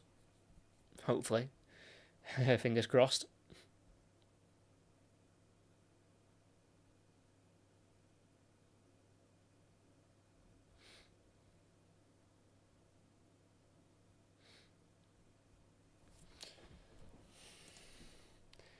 But whoever wins this will be qualified for the knockouts, and whoever doesn't win it, if there is a loser, they'll have to win their next game and hope that Austria lose. I mean, if France win, then it is a game shootout between the Netherlands and Austria, who face each other next in Berlin in 4 days' time. But if France go on and lose this game, then they will just have to definitely make sure they beat Poland to get themselves through.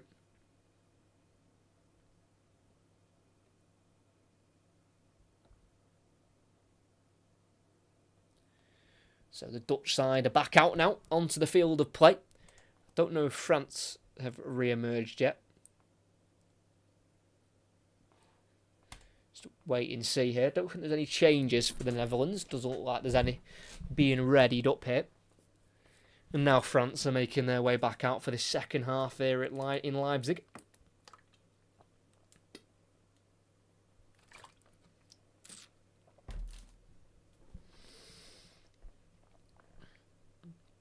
There is Mbappe on the bench. Boots are on. Tracksuit on as well. No mask at the moment. Of course, it will be absolutely killing him that he can't be on the pitch at the moment, but no point taking a risk in the second group game when you've won your first game and your France as well. You've got so much depth. I know, of course, they can't replace the quality of Mbappe. I'm not saying that, but, it's not like they're bringing in the, average players. They're still bringing in quality players to be on the pitch instead of him. So second half's going to get underway here. France kicking us off. Kicking right to left. The Netherlands left to right. Kylian Mbappe on the first row as well, on the bench as well, where the staff are. And we've kicked off with France not going long from kick-off, just keeping possession in their back line here with William Saliba going to his centre-back partner of Upamecano, who left France for Austria in July 2015 to go to RB Salzburg, and then, of course, moving on from there to RB Leipzig, where he's played here before, and then making the big move in Germany to Bayern Munich. Still France on the ball on this near side here with Hernandez. His brother, Lucas, suffered an ACL injury deep in the Champions League run for PSG in the semi-finals to Dortmund. He obviously would have been on the plane if it wasn't for that ACL injury, but at least one of the brothers are playing. Dembele trying to get away from Ake, comes off the leg actually of Gakpo, who's also running alongside him, throwing for France with Koundé taking his time, throwing it to Dembele, who plays it all the way back here, away from Upamecano. He'll just have to chase it down, back into his own half, but there's no one in orange near him, so he can take his time with the ball. And it's now with Tchouaméni. Just 2 defeats, though, for France since their World Cup loss in friendlies, both to Germany, the most recent in March of this year. 2-0 it was. But competitively, they haven't lost since the World Cup, as Dembele gets around Ake with pace, but the touch is too heavy and out of play for a goal kick. Got the better of him as well there, Dembele, outpacing Ake, but that second touch to really get him in front of the Manchester City fullback was just way too heavy. And he's let Ake off the hook there a little bit. Could have been a really good opportunity there for the French side, who have started the second half the better in the opening 2 minutes, as I forgot to start the timer. Apologies.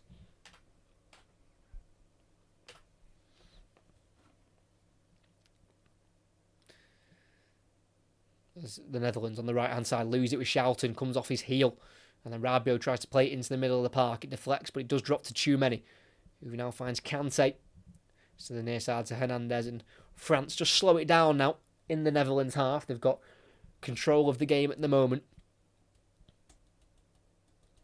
Rabiot back to goal for now, but he's allowed to turn forward and then go back instead, looking at Tchouaméni, and he'll play it to the Real Madrid central midfielder. It's now Koundé at right back, Paris Bon, the fullback. Tchouaméni switching out to the left to Hernandez. The Netherlands more than happy for France to have the ball at the moment.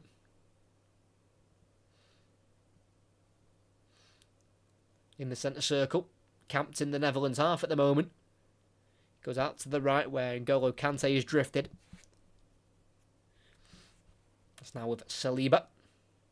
Just 23 years of age, but looks so mature at the back, as just gets it through to Griezmann in the end. He was being closed down rather tightly there by Reinders.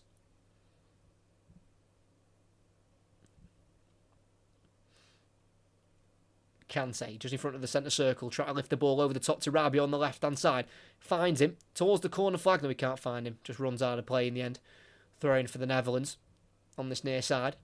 Not a bad idea there by Kante. Just overhit it towards Rabiot. Spent 9 years of his career at PSG before leaving for Juventus. Spent a couple of months at Manchester City, Rabiot, in 2008 as a youngster. But clearly nothing quite materialised in that. Dumfries the right back with the throw-in. He's been told to get a move on by the referee. Anthony Taylor throws it down the line. Comes off the head of Kante. And that should be a throw-in for the Netherlands, and I think it will be. Another one.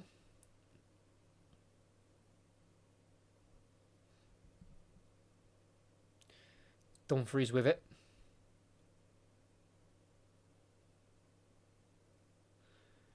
Just again, not quite knowing where to throw this ball, as he throws it long towards the halfway line. A header won by Tchouaméni. That's a brilliant header.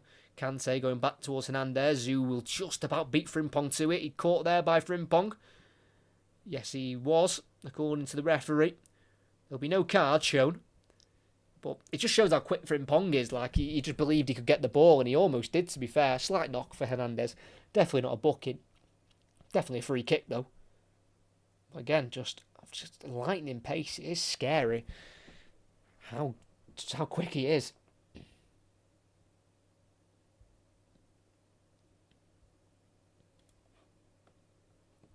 On the halfway line with Kante. It's France, 5 minutes into the second half, are dominating the ball. It's been all France so far. Saliba breaks the lines. That's a great ball. Dembele to Koundé at right back. Final third. He crosses low. Van Dijk clears it, not convincingly. Dembele on the edge of the box, on his left foot. Strikes it. Blocked. Timid shot anyway. Blocked for the Netherlands. Schouten plays it forward to Depay. Flicks it out to the right here to Frimpong. Just gets beyond the halfway line, but again slows it down. Lack of urgency now in the Netherlands build up and attack. Just, I'm not saying there's lack of fear that's gone into them, but just seems like, I don't know, just they're a little bit reserved with the way they're attacking. As Frimpong on the right wing, trying to play it into the box to Dumfries, who's made the attacking run. He's just beaten to it there by Upamecano, who's just been caught by Dumfries. It will be a free kick for France. Not a bad idea, though, at all. By both Frimpong for the pass, but the run as well from Dumfries. He's very much an attacking fullback. Dumfries usually plays wing back at his club in club football with Inter Milan, where he can really have that licence to get forward.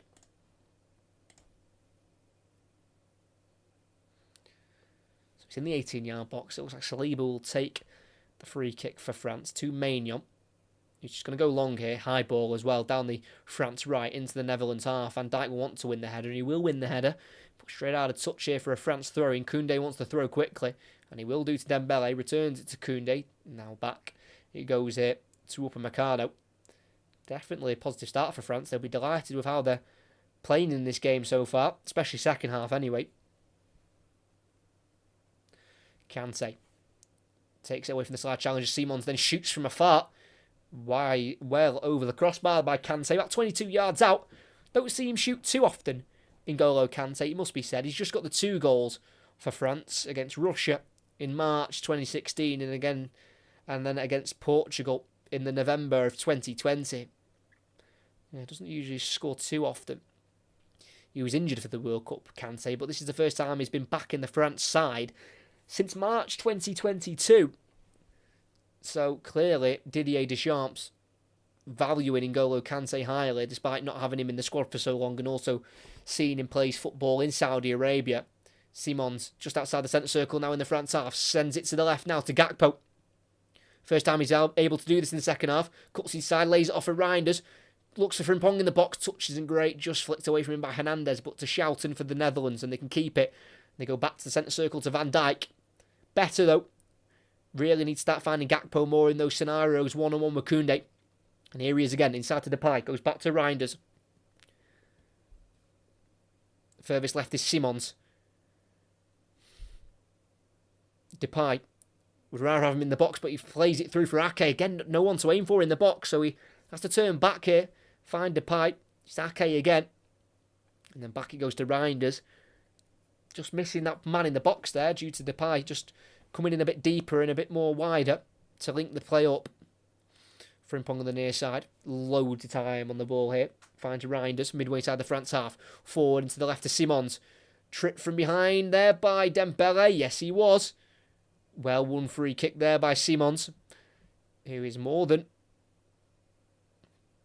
aware of his surroundings in this stadium. Spent the season on loan at RB Leipzig. Yeah, just clipped there by Dembele. Certainly a free kick. Rightly given decision there by the referee. So some goalkeeping to do for Maignan. I mean, he might not have to save the shot, we don't know, but he's having to set up his wall. Depay is stood over it.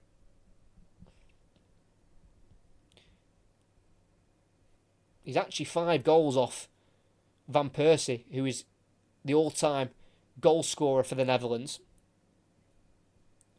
He has scored twice at the Euros, Memphis Depay. They were both in 2021, though, against Austria and North Macedonia.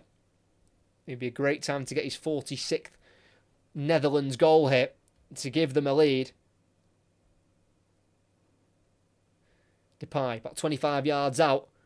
Oh, hits the wall. I think that was Thuram in the wall. Deflects to Van Dijk on halfway, and the Netherlands can try and get it back in the box here in the right wing position with Frimpong. Still bodies in the area, but he's one-on-one with Hernandez at the moment. Doesn't really fancy taking him on, because he's now being doubled up on. There's Rabiot, who tries to send him to the floor, but Frimpong keeps it in with a pass to Dumfries, who doesn't keep it in. Goal kick instead.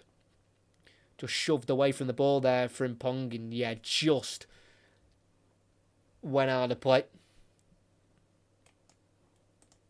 Almost kept in there by Jeremy Frimpong, the Dutch number 12. Spent 9 years coming through the Manchester City ranks. He was actually born in Amsterdam before moving to England at the age of 7. really turning out to be a fantastic player for Frimpong. As there's a free kick for France just inside their own half here. An offside given. So we're just over 10 minutes in. 0-0. French started the better, but the Netherlands started to grow into the game again since the start of the second half.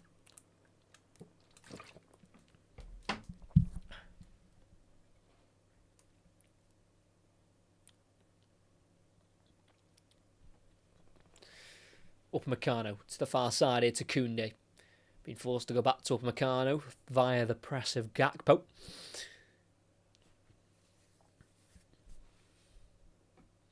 Tchouaméni. Mbappe is actually the top goal scorer in this fixture of all time. He's got the most out of anyone who's ever played in this game. Netherlands and France, and he scored 6. So he does like a goal against them, it must be said. Kante out wide to the right here to Dembele towards the byline. Right-footed cross. He goes through towards Rabiot. Can't connect with it well. Comes off his weaker right foot and just doesn't go anywhere near goal. Very high, in fact. Just bounced in front of him, really, which made him lift it so high up into the air. Just got away from the head of Van Dijk. If it was on his stronger foot, he might have been able to have controlled the finish better, but just very unnatural it looked there on his right peg.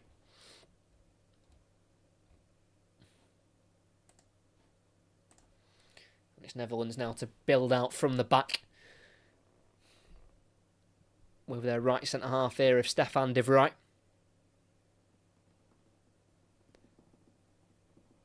Still no changes as well from either manager, and it doesn't look like there's any movement at the moment. So the goalkeeper, Verbruggen, who will work now with the youngest ever Premier League manager, Brighton's new manager, Fabian Hurdzela. 31 years of age. You know, quite a few Brighton players are in fact older than the new manager, but it'll be exciting to see what he can do with the Seagulls after Roberto De Zerbi moved on. It looks like he's going to be moving on to France and coaching Marseille, a team that Brighton faced in the Europa League last season. The Netherlands have lost it here, trying to go forward and long, and it's now with William Saliba at the back for France. 32 minutes to play, still goalless here in this game in Group D. A point isn't a bad result for the two teams as Thuram tries to go back, give it straight to Depay, but then wins it back. It's now Rabiot. Really good striker play there by Thuram. You know, made the mistake, gave the ball away, but made sure he got it back for his country. Tchouaméni tries to slip it through down the left-hand side, and he finds Kante, who's away from De Vrij in the final third. Kante on his right foot. Goes to the edge of the area to Tchouaméni. Just slows down slightly, loads of bodies back, and he tries to go for the shot there, Tchouaméni, and it slices and it deflects, and I think it goes for a throw-in. So don't get why he's rushing that shot there, Tchouaméni. I don't think that was ever going to go in. And it's a throw-in for France here on the far side. As they still look for their first actual goal of the competition. They've not had a goal scorer because they've 1-0 win against Austria, came through an own goal.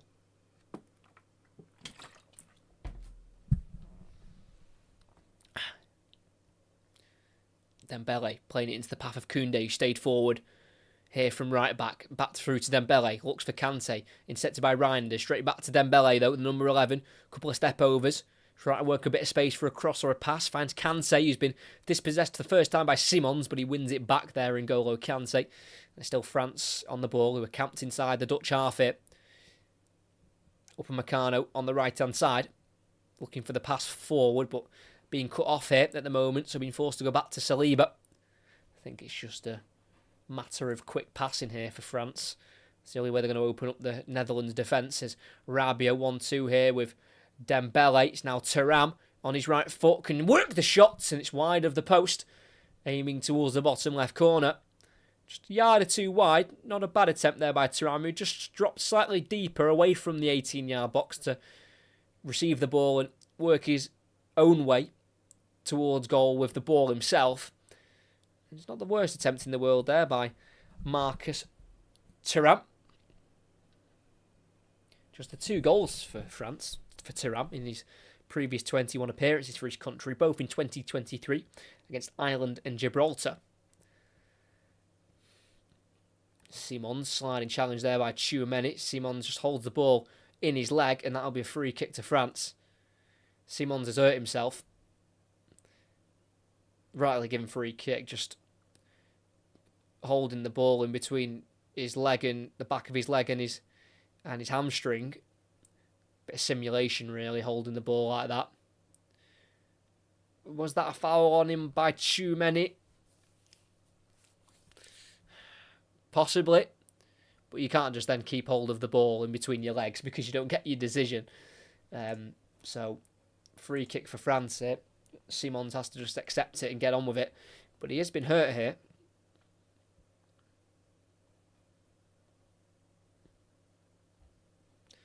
Xavi Simons eventually back to his feet, not happy with the decision. He's got a few words to say to the referee and to Tchouaméni, the one who fouled him.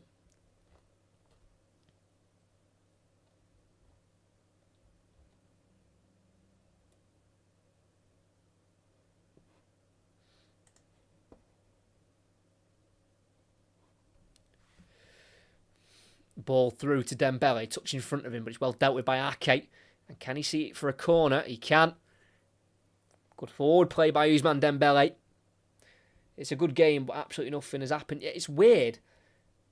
It's not a bad game. It's not bad quality. Of course, you've got the odd misplaced pass here and there, but you can see it's two good sets of players coming up against each other. But second half, nothing's happened at the moment. Outswinger from the corner, nearly won the header there. Griezmann headed away for the Netherlands there, and it's all as far as Koundé works back out to Dembele, who crosses it. The header's won by Tchouaméni, and over the bar it goes. About 12 yards out, won the header. Couldn't direct it on target.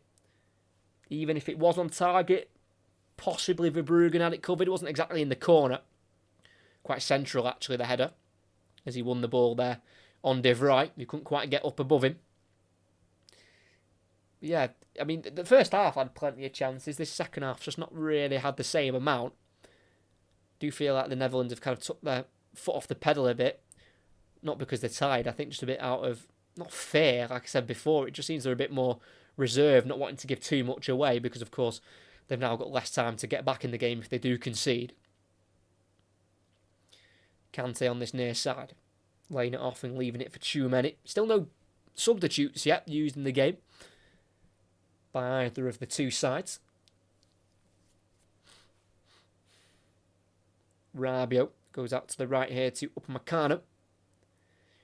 Yeah, it's definitely a point's good for both, really, as long as they win their next game against, Poland for France and then Austria for the Netherlands. But, getting the win would really settle all nerves in that final game, because whoever wins will be qualified for the knockouts with 6 points out of 6. Still France on the ball, just knocking it around quite nicely in the Netherlands half, but again, nothing really being made in terms of a clear-cut opportunity at the moment.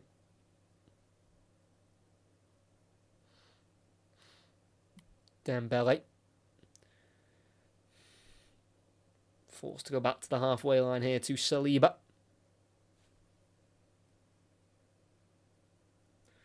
Yeah, just one win in the last 8 for the Netherlands against France. That win in November 2018, but that run's gone from March 2014 to October 2023, so it's been almost a decade of, well, it has been a decade pretty much now of France dominance in this fixture. Thuram, again dropping away from that striking position to link up the play. It's now down the line, left wing position for Kante, finding Hernandez, and then a ball across to the right to Saliba. Just going to have to be patient here, France, because it's going to be very difficult to get through this orange wall. Tchouaméni, Thuram, back heels it, Dembele, tackled away from him by Ake, but Kante slips it through for Griezmann, who takes the touch and slots it towards the bottom right corner. But it's saved by Verbruggen. Made himself big. Thuram looks like the key to unlock this defence. It's his second back heel of the game where he's played it through. That time it did get deflected away by Ake, but straight to Kante, who had the vision to find Griezmann, and he took a touch. He just was falling, so just threw a foot at it and was able to get contact on the ball to send it towards goal, but Verbruggen was equal to it. 25 to play here in Leipzig, still 0-0. Need to put Mbappe, yeah, he is available. Just how fit he is with that broken nose. Griezmann, in swinger, just over the head of Rabiot.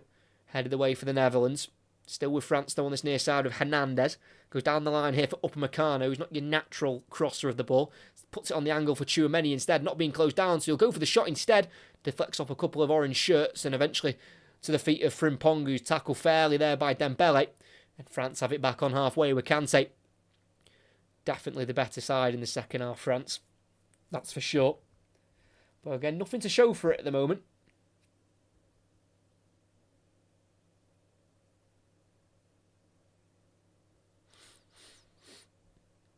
Rabiot to Griezmann, lays it off for Kante in the box on the right hand side, being forced away from goal, but finds Dembele, crosses into the 6-yard box, and it's well held there by Verbruggen, because then he spilt, and it could have led to a goal conceded. Really good defending by Bart Verbruggen in the Dutch goal. 21 years of age, very young goalkeeper, but has lots of potential.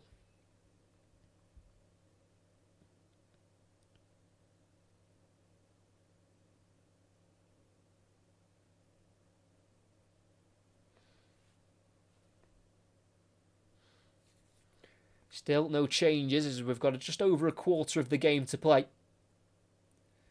I'm sure some substitutes will be thought about now by the two managers.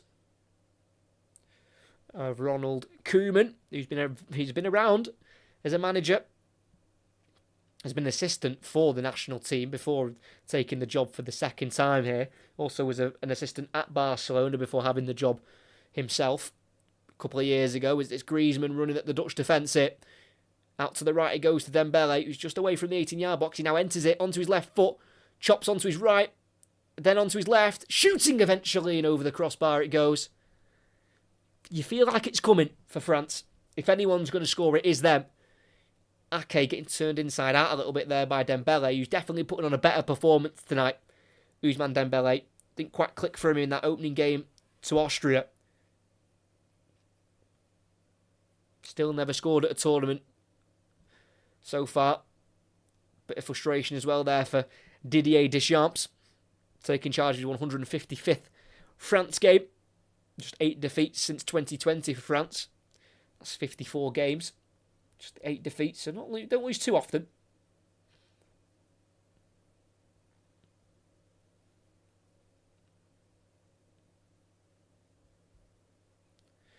Now the Dutch in possession on the halfway line with Reinders. Looking out to the Netherlands left, and he will find Gakpo. They've not got into the game as much as they should have in the second half, and he's able to cross. He goes all the way through, flicked away by Hernandez. Still alive, edge of the box. Frimpong, one-on-one with Rabiot, plays it to his left to Reinders. Gakpo's free. They find him in the box. Dembele try to tackle, finds Depay, turns, shoots, big save by Maignan. Simons with the shot! And a bullet into the bottom right corner gives Netherlands the lead. They are top of the group. They are currently on for qualifying for the knockout stages. And in the second half, where they have been second best, Xavi Simons scores, and it's been given for offside. I think as Simons had the shot, I believe there was a Dutch player in the way of the shot as it was going through towards goal. Xavi Simons scoring at a stadium where he's very familiar with, spent the season on loan at Leipzig. Good save by Simons, but as he just shot it low to the bottom right corner, Denzel Dumfries was just in the way of the goalkeeper. And you feel like if Dumfries wasn't in the way, Maignan would have had a chance to try and dive. That doesn't necessarily mean he would have saved it, but Dumfries being in the way did mean that Maignan couldn't even attempt to dive. It's going to be a bit of a... It's going to be a lose-lose because, you know, if it's given, the French will say, well, Dumfries was in our goalkeeper's way, but then if the goal's chalked off, then the Netherlands will say well, he was never going to save it anyway, even if Dumfries wasn't in the way. If justice is right in terms of how the game's gone in the second half, I think this being disallowed would be, fair for France because they don't deserve to be behind. They've not necessarily done much wrong in this game. But Xavi Simons, who's looking for his second ever goal for his country, He has got interest from Barcelona, where he spent 9 years of his early career at. Also, Bayern Munich want to see if they can lure him to the Allianz Arena. So the referee Anthony Taylor having a word with both captains here, Virgil van Dijk and Antoine Griezmann, as the VAR check carries on here with Stuart Atwell again. Of course, the longest VAR check is being done by English officials. Of course, it's a nervy wait. This would be huge for the Netherlands if this stands, because if they can see it through, get themselves top of the group and get themselves qualified, and put them in a great position to qualify top as well.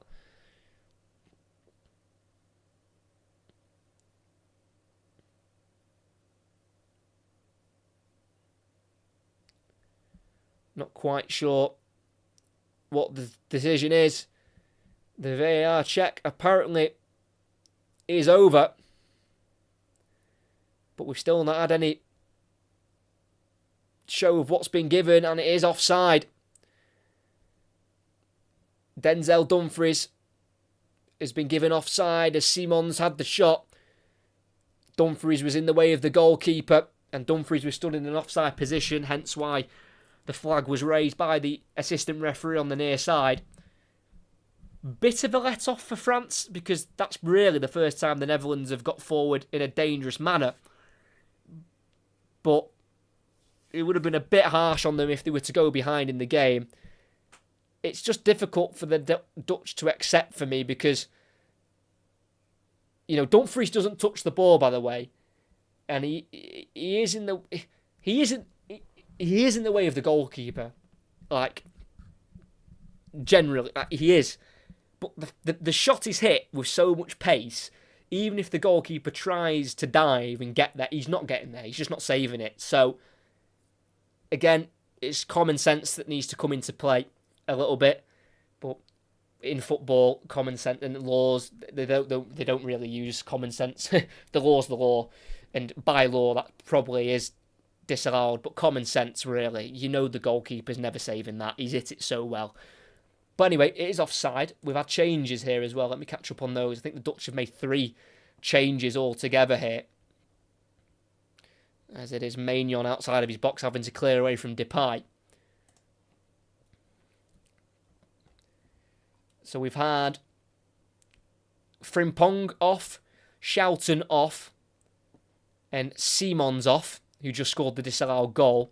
And they have been replaced by Lucharel Geertruida, the right back. Gini Wijnaldum has come on as well. And the third change... There's no 3 changes, it's just 2. No, it is 3. Is it? I don't know, I'm lost. I think it's just 2 changes. No, it's 3 because Frimpong's off. It's 3. It's 3 for sure. So Schouten, Simons and Frimpong off for Geertruida, Joey Veerman, who started the first game against Poland, and Gini Wijnaldum as well. So 3 changes for the Netherlands. It does look like France are going to make a double change at some point soon, as they should concentrate on the left flank. France only play on the right flank, and the Netherlands know that. Yeah, in fairness, they probably see the French left-hand side, the Dutch left-hand side, is a bit more of a weakness. Ake has struggled tonight against Dembele, and as I say, that Dembele's brought off. He's had better performance for sure, Dembele, but he will be replaced here by Coman, who has never scored at a World Cup or a Euros, and Marcus Thuram, the striker, also comes off here for the France all-time leading scorer of Olivier Giroud, so still no Mbappe. Now that's the goal all day long. I think it should have stood, because, you know, the goalkeeper's never saving it, but by law, technically, Dumfries is in an offside position and he is in the way of the goalkeeper diving to his left. You know, it's stupid, but it's the law, and that's what they go off. So it's been disallowed, 15 to play, it's still 0-0. The Dutch the closest to taking the lead, despite France dominating this second half.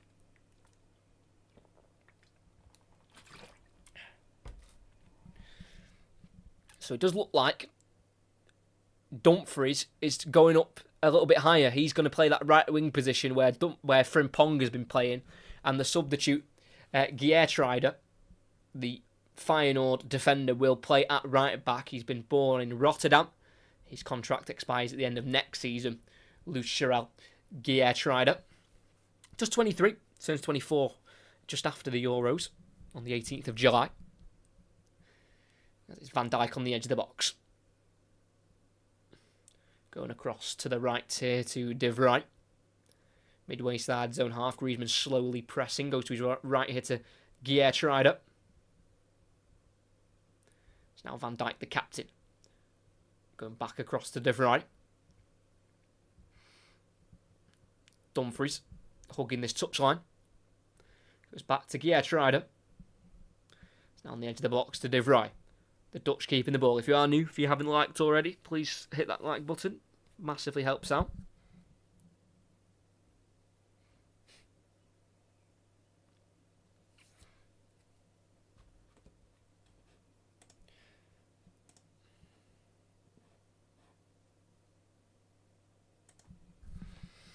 Van Dijk. Long ball down the middle of the pitch looking for Gakpo. Well cut out by Koundé, but the clearance isn't great. Wijnaldum turns away from Kante and he's been tripped. Free kick for the Dutch. Well won by the substitute Gini Wijnaldum.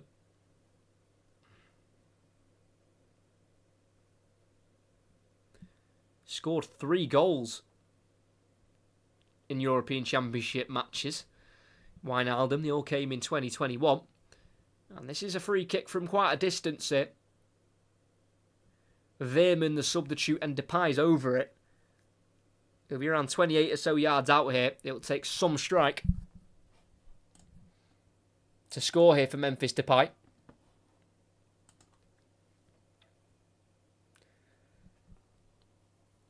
Maignan, the goalkeeper, stood rather central in his goal. And he is going to have a go here, Depay.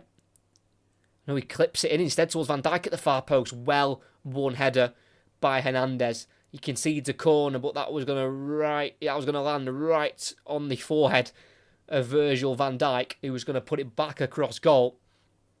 So it's going to be a set piece here for the Netherlands. And it looks like he'll be taken by one of their substitutes, number 16, Joey Veerman. Currently playing his football at PSV. And Memphis Depay, that'll be his last contribution, the free kick. And he's going to be swapped for Wout Weghorst. This is the change that won the game for the Netherlands against Poland in their opening game.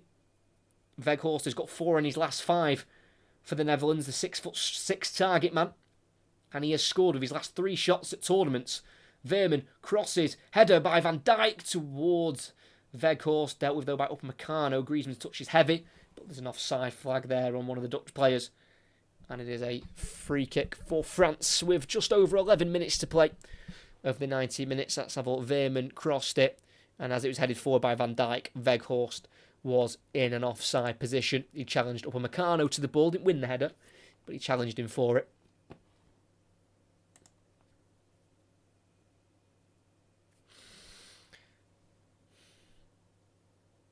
Tchouameni. Now Upamecano, the right centre-back in the France half, bringing it forward.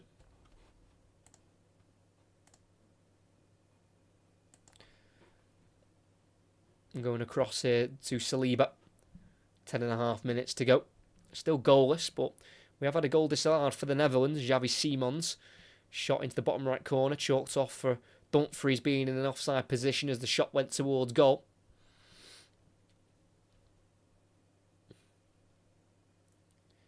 Rabiot, forward to Griezmann, plays it forward to Kante, skips away from Veerman, but he goes to the ground. Kante looking for a free kick, doesn't win it, and it's Van Dijk forward to Weghorst. Wijnaldum tries to slip it through for Dumfries, but he just had to kind of check back on his run there, Dumfries. I think he'd just gone a bit early, he was offside.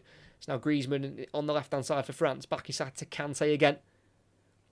Turns into a bit of traffic there and loses out in the end, and it's now with Veerman. Going out to the left here to Ake, crossing the halfway line. And playing it back here to Veerman. Wijnaldum trying to keep the ball ticking, currently working under Steven Gerrard in Saudi Arabia. Gini Wijnaldum got the number 8 shirt for this tournament. Came through at PSV and Feyenoord as well. Gini Wijnaldum had a year at Newcastle before moving on to Liverpool. They've given it away. Griezmann on the halfway line. Just have to slow it down to allow France players to get forward. And he finds Koundé forward to substitute Coman. Drives inside, but then goes back here to Tchouaméni. Time on the ball here for the Real Madrid midfielder. He'll cross it in towards Giroud to the far post. Can't quite get it under control. Bounces off the back of his left leg. And it's going to be a goal kick here for the Dutch side. Yeah, just couldn't really do anything with that there. Olivier Giroud, the France number 9. Scored 17 goals in all competitions for AC Milan. 37 years old. He's leaving AC Milan, going to LAFC. But he was just 1 goal off 50 for AC Milan. Joined there in 2021 from Chelsea. Before that, of course, he was at Arsenal. Edge of the 18-yard box for Netherlands. Brings it forward through Van Dijk to Veerman. To the right now to Geertruida. Goes to the goalkeeper Verbruggen. Goes to the left there to Van Dijk. Made his debut for the Netherlands back in October 2015 against Kazakhstan. Scored the once in qualifying against Greece. Virgil van Dijk is very dangerous from set pieces when he gets forward. 6'5". 8 to play. 0-0. Still no Mbappe as well. Still not entered the field of play after that broken nose against Austria.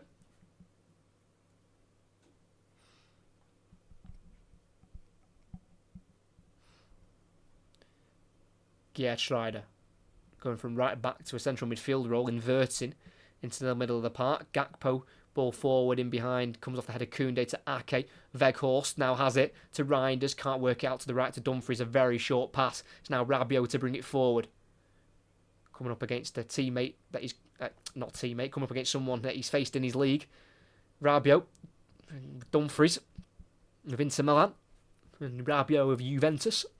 It's now with Rabiot in the centre circle, everyone behind the ball for the Netherlands. As again, wouldn't be a bad draw for both, but a win would taste extra sweet. Coman of Bayern Munich suffered with a couple of injuries this season. Injured from February through to May, missing the back end of the season. Paris born though, spent 9 years at PSG, then Juventus, then to Bayern Munich. Rabiot on the far side. Finds Coman. One-on-one here with Gakpo, having to go back to Rabiot. Koundé out wide now to Coman in the final third. Having to run backwards with the ball slightly. Then playing the pass to Upamecano. Across to the left to Tchouaméni. Hernandez. They just need to keep moving this ball quickly, France, which is difficult when you're 84 minutes into a game.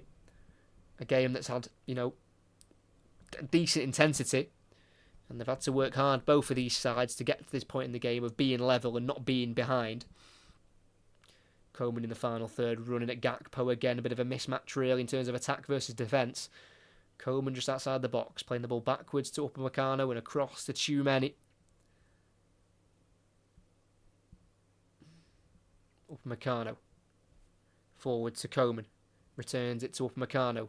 All France at the moment to try and find their way through this orange wall as Gakpo just toe pokes it away from Coman, throwing for France so they can still continue the pressure.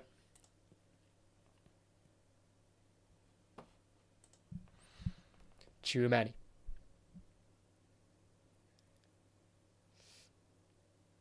In that midfield, he's had a decent performance on his Euros debut.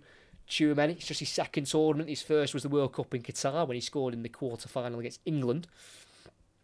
But they've lost it. Griezmann not seen as a foul there by Van Dijk, and they send away Dumfries on the right with a high ball, but it's well dealt with by the head of Saliba. Really well done. I mean, for France, if it ends 0-0, positive, 2 clean sheets. Negative, none of their players have scored yet. Their first goal and their only goal against Austria was an own goal, so a little bit of a worry sign. If they don't score tonight, it'll mean they've just scored 4 in their last 4 games, which, isn't great for a France side who have got so much attacking quality. But the Netherlands have defended well. Limited France to a lot of chances, to minimal chances in the second half. France have had a lot of the ball, but not really lots going on. Well, there could be a winner late on. 4 minutes left to play of the 90 in Leipzig. Still 0-0. Kante lifts it into the box towards Giroud. Heads it down towards Griezmann. Well cut out there by Veerman. Sends it out towards the France left here to Rabiot, who's shielding it away from Dumfries, and he'll get the throne for his country here, Rabiot. That was better by Giroud. Calm head there to look for a pass. There's a foul there by Dumfries on Rabiot, but play continues with Hernandez crossing it to the edge of the box, controlled by Griezmann, lifting out to the right towards Koundé. He'll get there. He'll cross it. Prodded away by the right leg of Van Dijk. Header won by Veerman. Wijnaldum pulled down by Tchouameni. That'll be a free kick for the Netherlands. A little bit of time to breathe, because France was starting to put the pressure on there. Just a pull to the ground there on Wijnaldum, who's come off the bench once again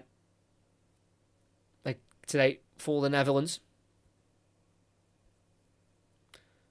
Rabiot was certainly fouled there by Dumfries, but the advantage was played by Anthony Taylor, as it was Hernandez getting forward from left back to deliver the ball in the box. Well, I say in the box, it actually ended up outside the box, didn't it, for Griezmann.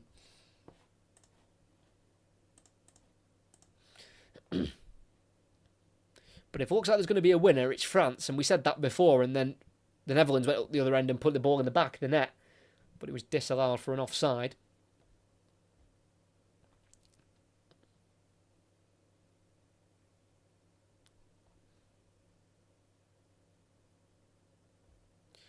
And from that foul on Rabiot by Dumfries, he's actually having to receive a little bit of treatment here. And there is Clarence Seedorf in the crowd. We mentioned it before, but he was the Dutch player who missed a penalty in the 1996 quarter-final, which allowed France to go through to the semi-finals. So Rabiot's had some treatment here. And he's back on the pitch, and we're back underway. 2 minutes of the 90 to play. The Netherlands are on the ball with their goalkeeper on the edge of the box here, of Verbruggen.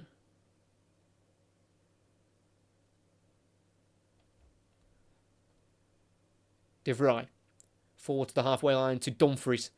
Forced to go back to De Vrij. Lifts it towards Weghorst. Header won by Saliba. Helped on by the header Rabiot. Can't find Giroud, but it falls to Rabiot off the head of De Vrij. Rabiot in the box. He can get a shot off if he wants. He'll square it instead. Then it's gone all the way through towards Griezmann, who will keep it alive. Van Dijk following him towards the corner flag. Griezmann, can he find the pass to Koundé? He's been brought down. No foul by the referee. Koundé then tackles Gakpo, throwing next to the corner flag for the Dutch.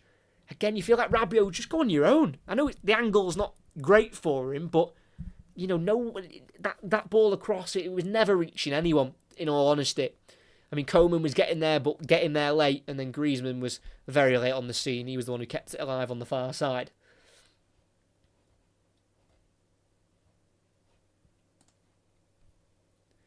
Kylian Mbappe, very animated on the touchline.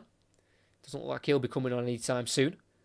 Header away from Upamecano, headed back forward by Veerman. Free header for Upamecano. Up towards Giroud, who does head it out wide right towards Coman. He'll chase it down. Ake forced to clear. Pushed to the floor, but not seen as a strong enough push for a foul. And it's a France throw-in as we're into the final minute of the 90. Thrown back to the halfway line to Upamecano. Can France create one more chance? They've not had many in the second half, it must be said. It's been a game that's had quality, but lacked real chances, especially second half. First half, we had a couple of chances. The keepers were made to be brought into action. But second half's been a little bit, just a little less open. I think both teams realise that a draw is okay, and they don't really want to commit too much to then go on and lose the game, which leaves themselves in a possible vulnerable position in the group, in this Group D. So we're at the 90. We're into the 90th. Well, we're into the 91st minute of the game now, and it is 5 minutes added on here by the fourth official, Glenn Nyberg.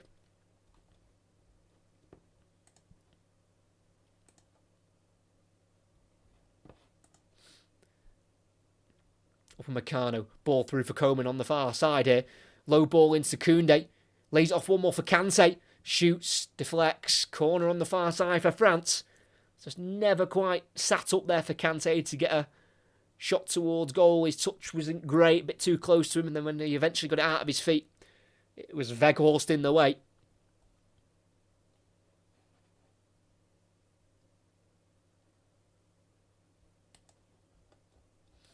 It's going to be an in-swinger from Griezmann. Plenty of bodies there to aim for. Towards the goalkeeper who punches into the air, to the edge of the box. Tchouameni and Koundé leave it for each other and it ends up bouncing on the head of Wijnaldum. Veerman loses out to Koundé, just stops on the ball. Griezmann on the right wing, playing it down the right side to Koundé. Out wide to Coman who crosses, header won by De Vrij. Back towards Coman who put the ball in. Dumfries wins it ahead of him. Bit of a pull and a tussle and Dumfries kicks it out and he concedes the throw in the final third. Still alive here for France, who throw it back to Upamecano, who's got all the time in the world. Rabiot in a more central position.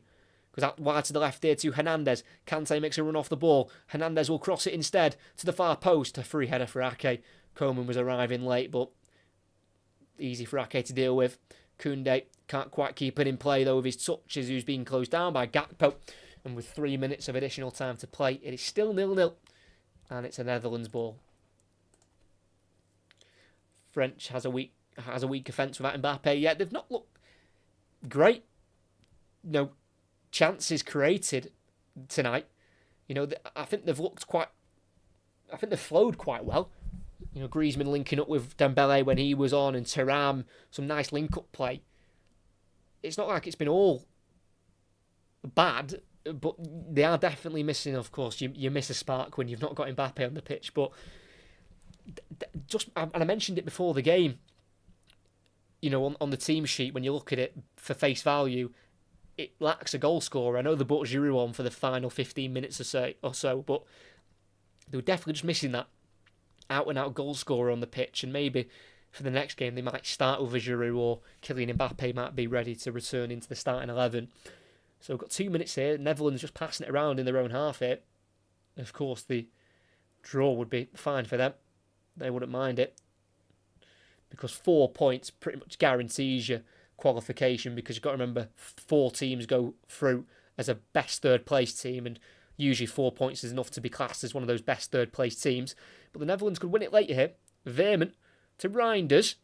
Dumfries crosses to the far post here. Maignan scrambling across, flicked away off the head of Koundé, and it'll be a throw-in right next to the corner flag here for the Dutch side with 90 seconds left. Gakpo a little bit frustrated there. There is a little bit of a lack of urgency from the Dutch side. Again, you just don't want to give too much away, but there's almost little time for France to get forward if they win it back here.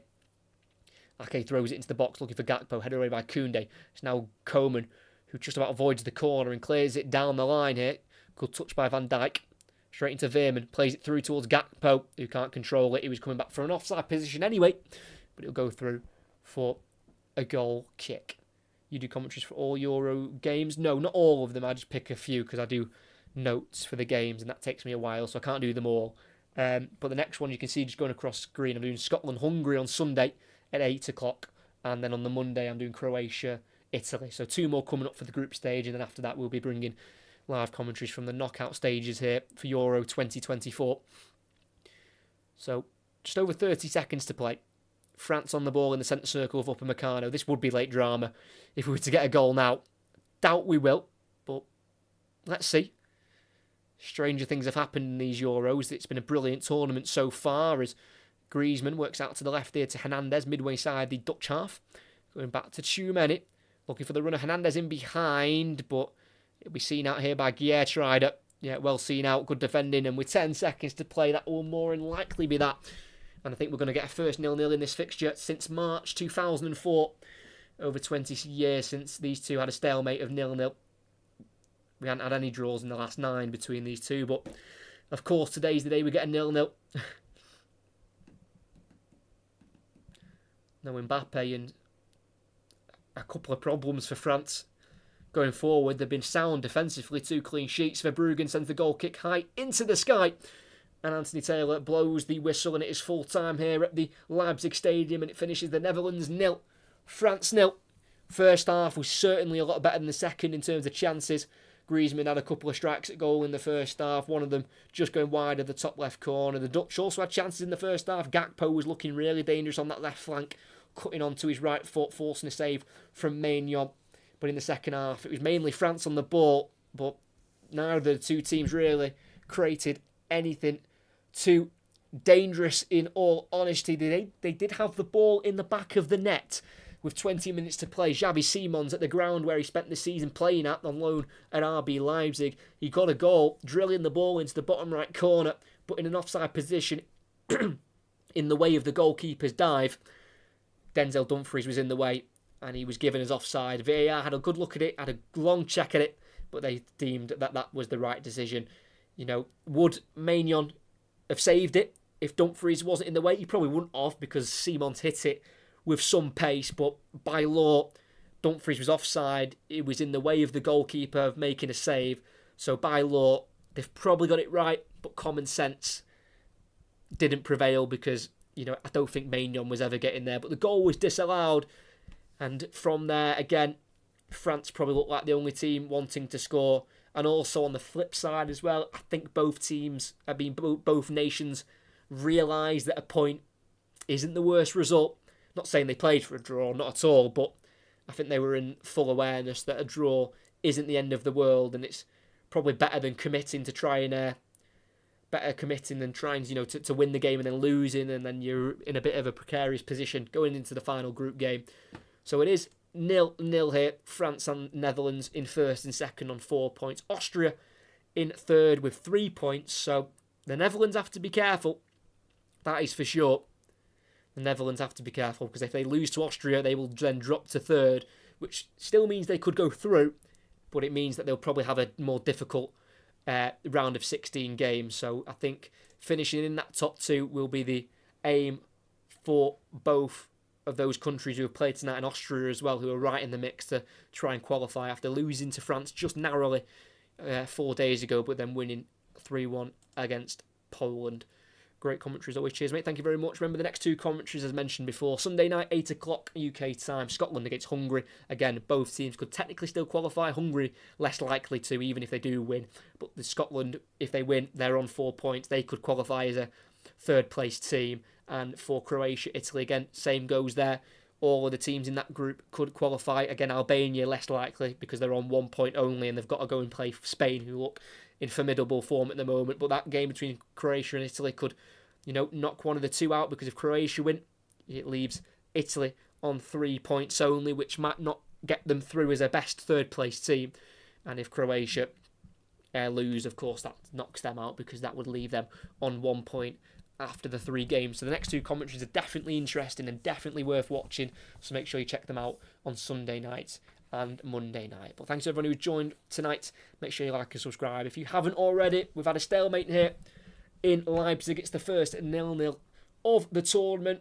They both tried to score. The quality wasn't too bad. A Simons goal with 20 to play was disallowed for Dumfries standing in an offside position. Both teams look rather strong. Just neither of the teams really ever looking like they could score. And here it ends at the Leipzig Stadium. It's the Netherlands 0, France 0.